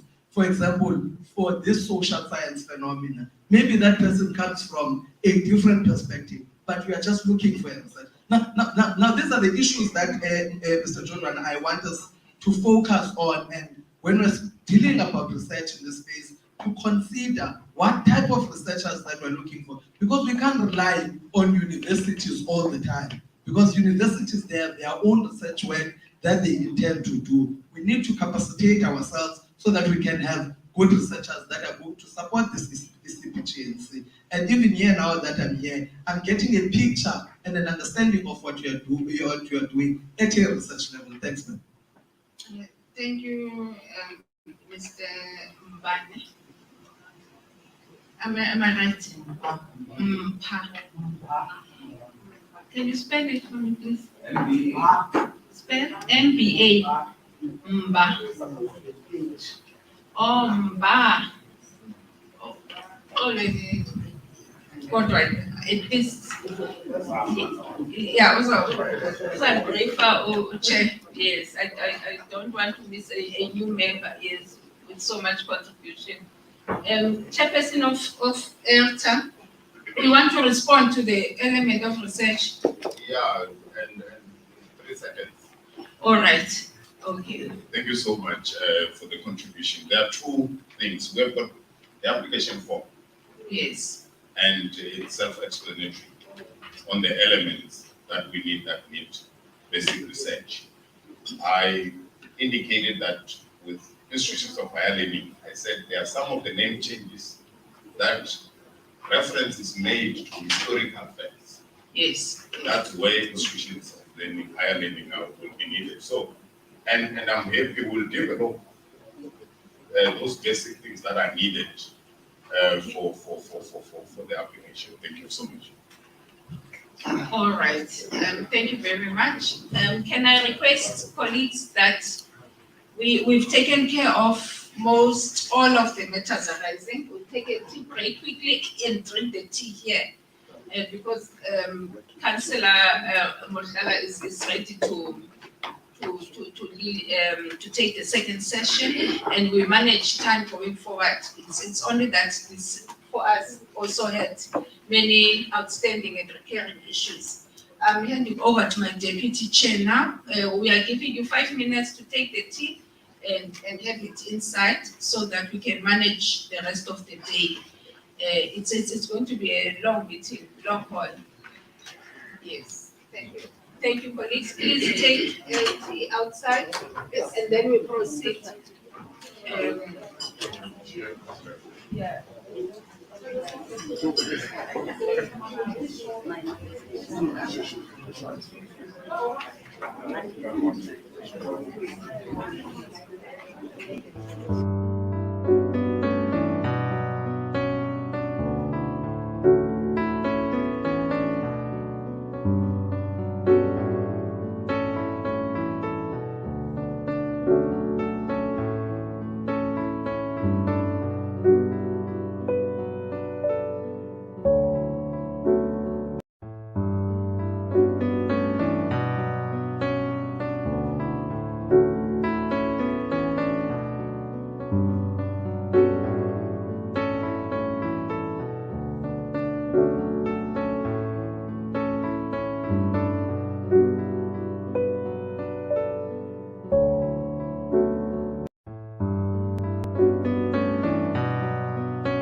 we also administratively have support, but one of the challenges that we have, I think, is to build capacity of our own administrative support.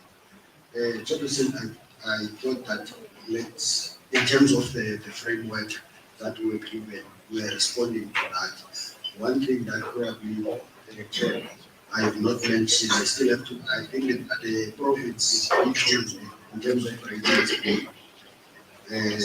Yeah, but a copy then of our quarterly report, which is a quarterly report that we presented in our PGNC meeting, has been forwarded. Thank you very much.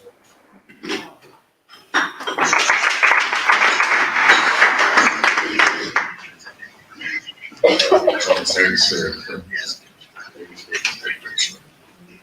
I'm sorry I have to keep up. But that's how things are supposed to be done. Can we now get the report from my home province? By the way, I come from a province now. It's called you can guess what is my home province? Limpopo, yes. Can we get the report from Limpopo? The dual citizenship.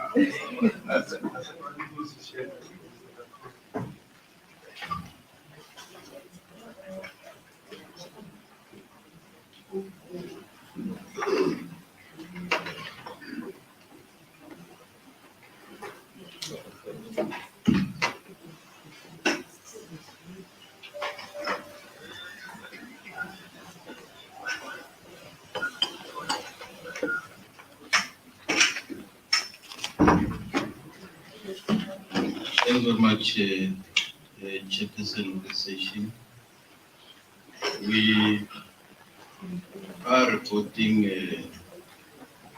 on behalf of the province of Peace, Limpopo.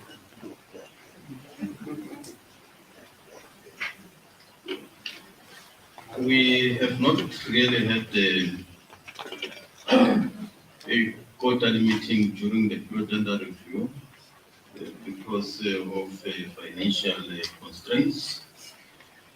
Council will recall that the last time we reported, we were complaining that for the previous financial year, 2022, the department did not give us a budget, raising issues of budgetary constraints as a result of COVID-19. Therefore, we couldn't conduct the roadshows. There were no engagements with the stakeholders. However, we are sitting with 20 applications that they will still need to process.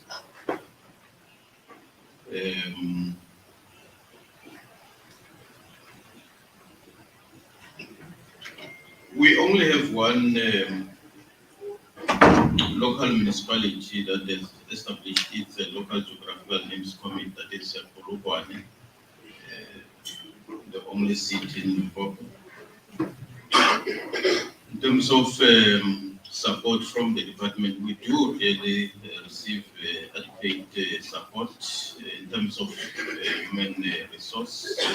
One official has been seconded to work with us. Well, the challenge is the lack of budget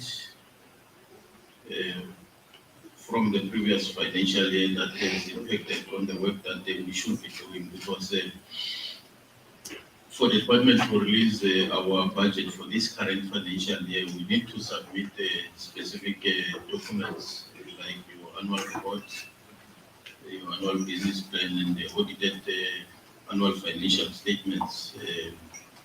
We will recall the councillors that we reported that in Limpopo, we manage our own budget, meaning that at the beginning of each financial year, after we've submitted the required documents, the department will then transfer the budget to our account, which is managed by us as a provincial geographical names committee. And at the end of each financial year, we must then appoint auditors to prepare annual financial statement and also do the auditing. So our annual budget is 500,000, which is 500,000. We so wish that the department back home can learn from other provinces like the host province, where at least there's been an increase of the budget. That's our wish, but that's the status as we are currently. We hope for the best. Thank you very much.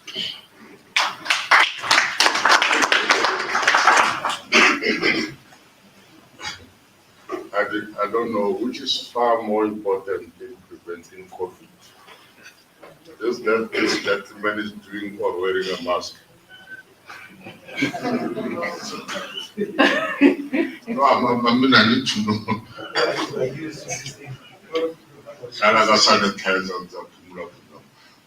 Can we get a report from my province? Not your home province. No, I heard that was a report from my home province. Now, a report from my province, presented by someone from my home province. No, comrades. Yeah, that goes again. But Gauteng is Limpopo extension to in case you're not aware.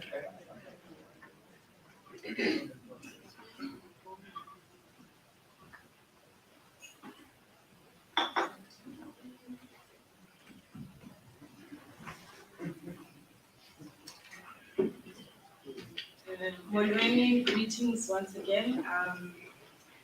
I am Sheena, the chairperson for the Gauteng Geographical Names Committee. I'll also try to keep my reports back succinct. So we have had one public participation engagement with the Municipality. This was held on the 6th of April this year, where we presented to councillors and the Office of the Speaker the work that we do and just giving them the general information and understanding of our work. The engagement with stakeholders on the 18th of March, we engaged with SALGA in our efforts to have a strategic relationship with them, and we were actually meant to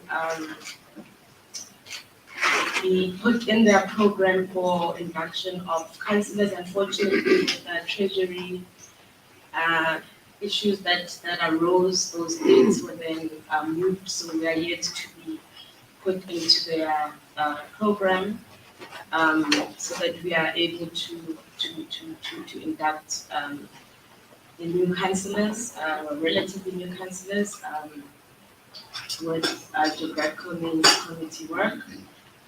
We also engaged with the Gauteng Department of Roads and Transport on the 31st of March. They requested us to give them guidance and clarity, in particular with public participation processes, and this was successfully had. With regards to the number of applications received, we have received 3 applications as a committee, which we will be processing in our upcoming quarterly meeting, which we'll be having next week. And within that, there's that those 3 names that we received. We also want to report back that the Gauteng Department of Transport has further 8 names, which are currently undergoing public consultation as we speak. So these are part of names that were previously submitted but had some issues with public consultation. So it's date that we are hoping to expect and process. Regarding meetings convened, we held a STRAT meeting in February this year, and we held our last quarter meeting of the previous financial year on the 18th of March this year. And as I mentioned, we have an upcoming quarterly meeting next week to start off this new financial year. Just to give update as well, we have 4 local municipalities with functional structures. Them being functional does not mean there aren't challenges here and there with these LGMCs.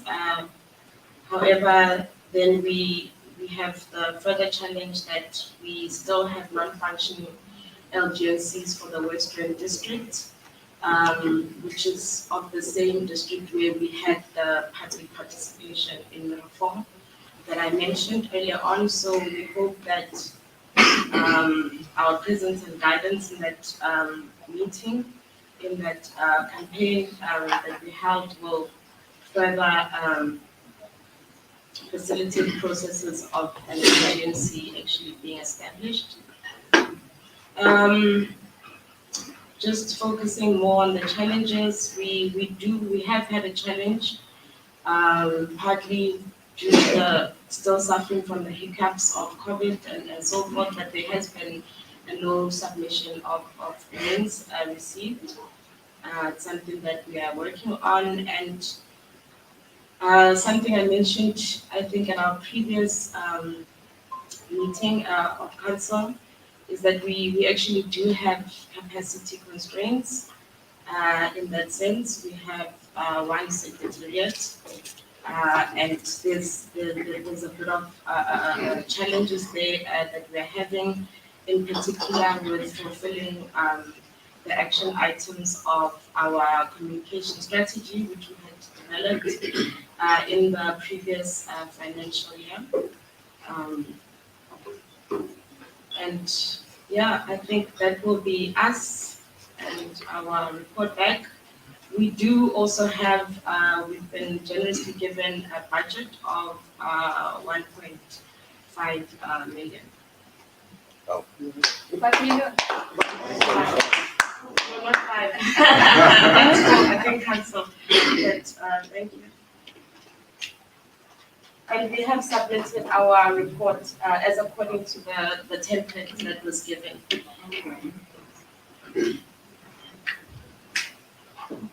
No, thanks. Now is an opportunity for the land of the rising sun. That's Malanga.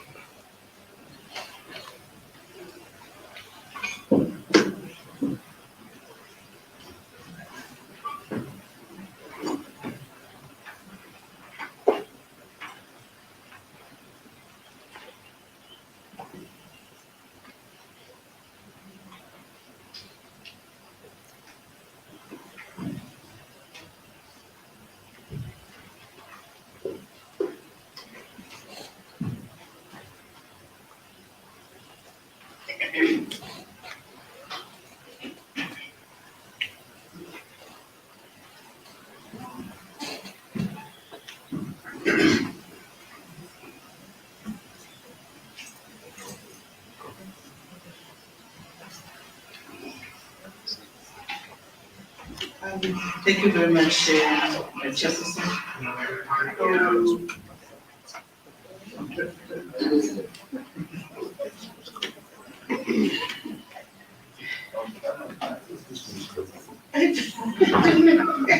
It's from the side. Thank you very much, Chairperson and colleagues.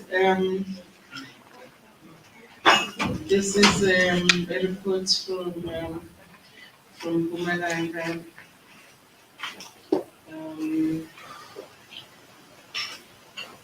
Colleagues on the quarterly meetings convened Firstly, we had the last meeting of the financial year in March this year in the region of Sagnc.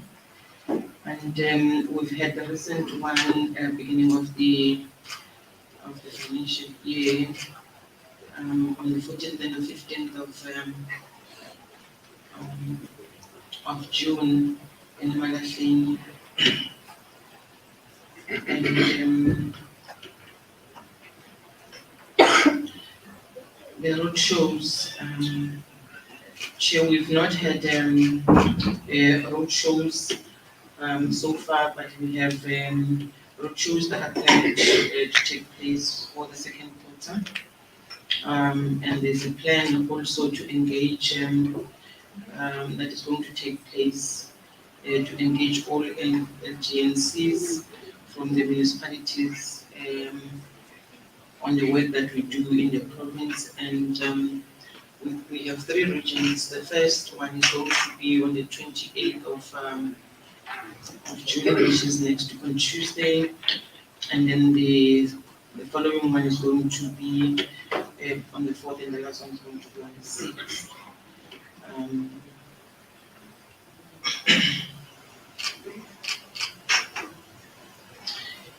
On the engagement of the stakeholders, Chair, I must indicate that fortunately, because we have officials of the department that are stationed and regional offices, they are on a continuous basis able to engage with officials of other departments that are meant to assist us in doing our work. And they have presented their reports in our last meeting and on how they have engaged the various stakeholders and municipalities. We have also, I'm sorry, Chair, I left my mouse and I'm not very sorry with my fingers here. We have actually been engaging with one of the municipalities, which is Mbombela Municipality. We have also had a process of consultation with the communities because they have nominated, or they have brought in names that are supposed to be processed. One which is in Bosi City, which is a new settlement that has not yet been started, but is going to be built soon. So we've started with that with the municipality. On the on the portfolio of evidence of public participation, we do have minutes and attendance registers. I'm just not very sure with the video recordings because the last one that we had, it looks like it had a problem when we wanted to look at it at the meeting on the 14th. LGNCs that are established a chairperson. We have 17 municipalities in the province, and 3 districts, as I said, or what you call regions, as they are called by the department. In the first region, which is Sagnc Meeting, we've got 7 municipalities, and out of the 7, only 2 have not yet established their local structure. In Nkangala region or district, we've got 6 municipalities. Again, only 2 municipalities have not yet established, which is Vitakanye and Makazeni. And then the last one is Tanzania, which has got 4 municipalities, and all are established.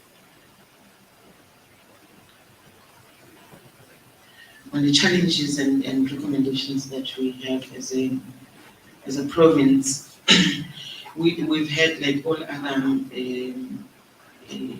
I suppose, provincial structures that we've had new councillors that have come in that needs to be workshopped and inducted in relation to our work. And it looks like in most of our municipalities we've had new councillors at all. I think the ones that I know that have come back in the districts are only 2. So we need to go back and have engagements and induction. And these are the ones that I spoke about earlier on, that we have arranged. The first one going to take place on the 28th, which is Tuesday, and the other ones are going to take place early in July, which is 2 of them. I know that the last one is going to be on the 6th. We have, yesterday, we have been invited by Salga, because Salga was inducting or workshopping councillors yesterday. So they invited us to go and also present our work. So the department, the deputy chairperson of the council and the secretariat have been there yesterday. We've shared the presentation that we were going to make, and later on they told me that it all went well. So we feel like we've made an inroad in terms of engaging the councillors. As much as we're still going to have our induction, but at least they've had a feel of the work that we do, those that are new. And by the time we meet with them, it will be a very good engagement, because I'm sure they will be ready to engage and ask questions and further understand the work that we do. We are still going to insist in those workshops with the other municipalities that still do not have the local structures, that they should have some, and we will try and assist them to establish those through the secretariat. The last part of the report, Chair, being the status progress. Oh, by the way, I need to indicate, Chair, that in terms of the names, as much as we have the 2 that are coming from Bombela, we've had names that we returned them back to Kondo Municipality because we did not have enough research and clarity on the names themselves. I can make an example of one, Chair, where they brought a name in Zulu. They brought it. They said it's going to be Zulu. Kondo is restricted by the way, Chair. They brought the name, and the name is Kaluka. And I asked what is the meaning of that. They said it's the soil. You know, in Afrikaans it's called kal. Yes, so they took it directly from Afrikaans, from Kalk, and to Zulu and say Kaluka. And we said no, they should go back and do some work. So the names that we have returned, basically some of them are those that are direct translation from either English or Afrikaans and brought to Zulu and Siswati. So we said they must go and work. My colleague, it's not Happy Valley, yes,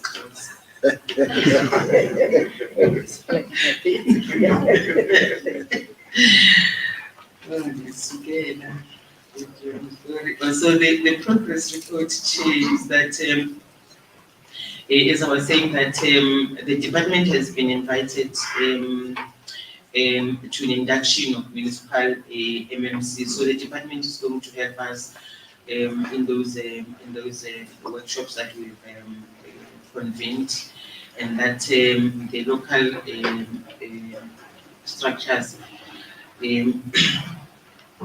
probably they would have, and they've had a field yesterday with the Salka one, and we hope that they're going to have another field in the next capacity building of the Sagnc in Mpumalanga in August. Thank you very much.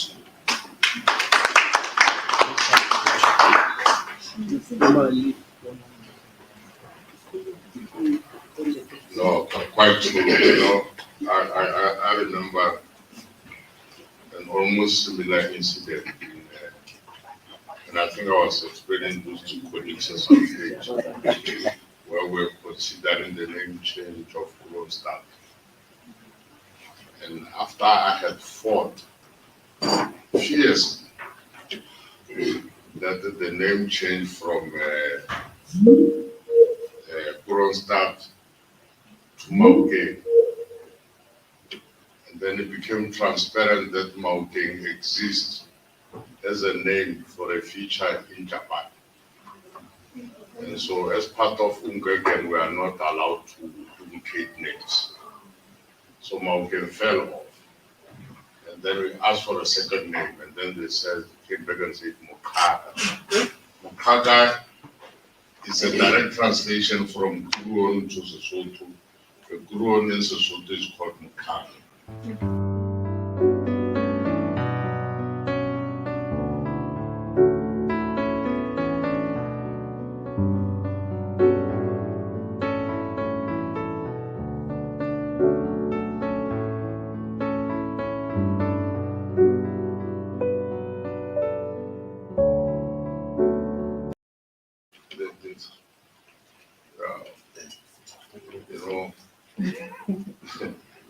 These things of translations. Yeah, you don't know whether John is Jonah or it's just Megal Musa. What's happening with this homeland? Can you come and report? Report from the homeland. The homeland.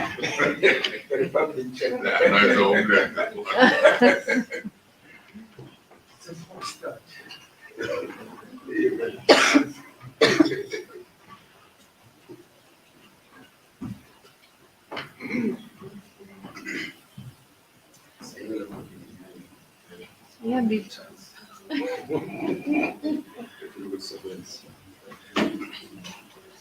Mulweni bakhona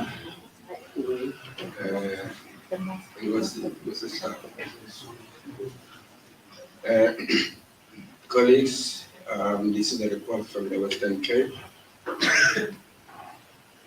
I'll start by indicating Bangaba, the term of the committee in the Western Cape is coming to an end at the end of August this year. So like in a few months' time, the term of the committee will come to an end. We had a meeting on the 7th of June 2022. So we did convene a meeting. As far as the road shows are concerned, we haven't had one. However, we are now partnering with our own PRA, Heritage Western Cape, Provincial Heritage Authority, to do the awareness in the province. This will mean that we will have a bigger budget to do the awareness, and it will cover much of the extent of the province in the Western Cape. In as far as the dates for that are concerned, as I've mentioned, the term is coming to an end, so the new committee will hopefully provide those dates. The same applies to engagement with the stakeholders. The same thing will take place when we do the roadshows. Ours is not just to engage, just to do the awareness, but to engage with the people on the very sensitive issue of the new changes, because in some sectors it is not viewed favorably. Also to mention that the Western Cape Council, the South African Language Board in the province, they also expressed interest to partner with our WCPHs, with our committee. That is a welcome development. Just quickly, in terms of the number of applications that we've received, we have received 2 applications. One is a mountaintop renaming, which is the Church Municipality in the Southern Cape. Application is not complete. It has not been recommended. It's been sent back with some advice to the applicants. The second one is the road renaming in the Drakenstein Municipality. This one has been recommended to council. What is now special about this one, second one in the Dragonstein, is this road just comes directly from the prison, the Free Place from. And this is where Matiba took his first steps when he left prison to freedom. I think this is a very special application, not just for the province, I think for the country as well. In terms of the portfolio of evidence of public participation, everything has been submitted. Everything has been submitted. That is required in terms of the SOP when it comes to the application process. There are no agencies that have been established. In terms of the challenges and recommendations, the challenge is that in our own annual plan, few targets in that plan have been met. This is because many of the tasks or items or targets were assigned to the department. For example, we have the community email interface to be on the department's website. That has not been implemented by the department. So it leaves a mark that's not achieved, but it's not really on our side, it's on the side of the department. We do, however, enjoy very, very good support from the department, I must say. In terms of the recommendation, we have always recommended that there be an increase in our budget allocation.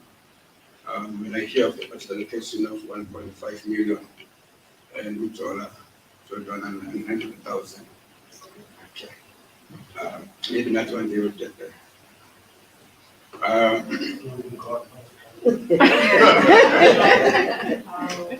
I knew it. I just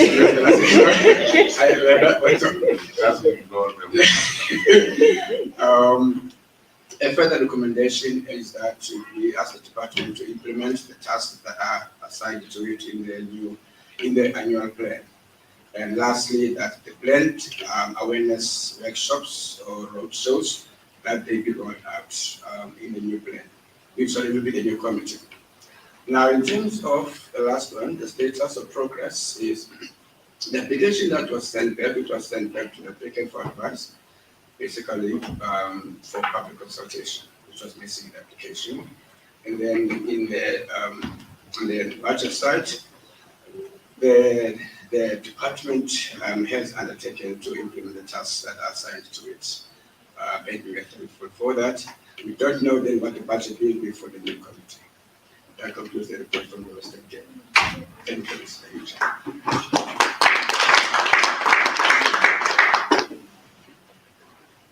You know, one central element of strategic planning is that there must be constant monitoring and evaluation so that we can go back to planning. Now, equally so, my initial intention have been defeated by monitoring and evaluation. I had intended to get rid of everything before I turn 7. It is practically impossible. And it reminds me of a time in some small village in one African country over fire. And as we were sitting there, one person will stand up, and when he comes back, he will say majority rule. And the other one will stand and go where this one came from. It was a tree far from a fireplace. And then after the third one, when he came back and said majority rule, I stood up and went to where they were going. And there was a pot full of meat. So I ate, and then when I was okay, I went back to the fireplace and said majority rule, and they got confused as to where does this guy get this quote of majority rule. And therefore, colleagues, majority rule, and then will come at the it's now 12:30. So we'll come back at 1:15. Majority rule. Item number 7. Item number 7. The real item Lunch number is 7. served. Or the real item 7. Chair. Well, Well, we have cash. We are asked to do this because apparently they've got a lot of guests. So they want us to.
you.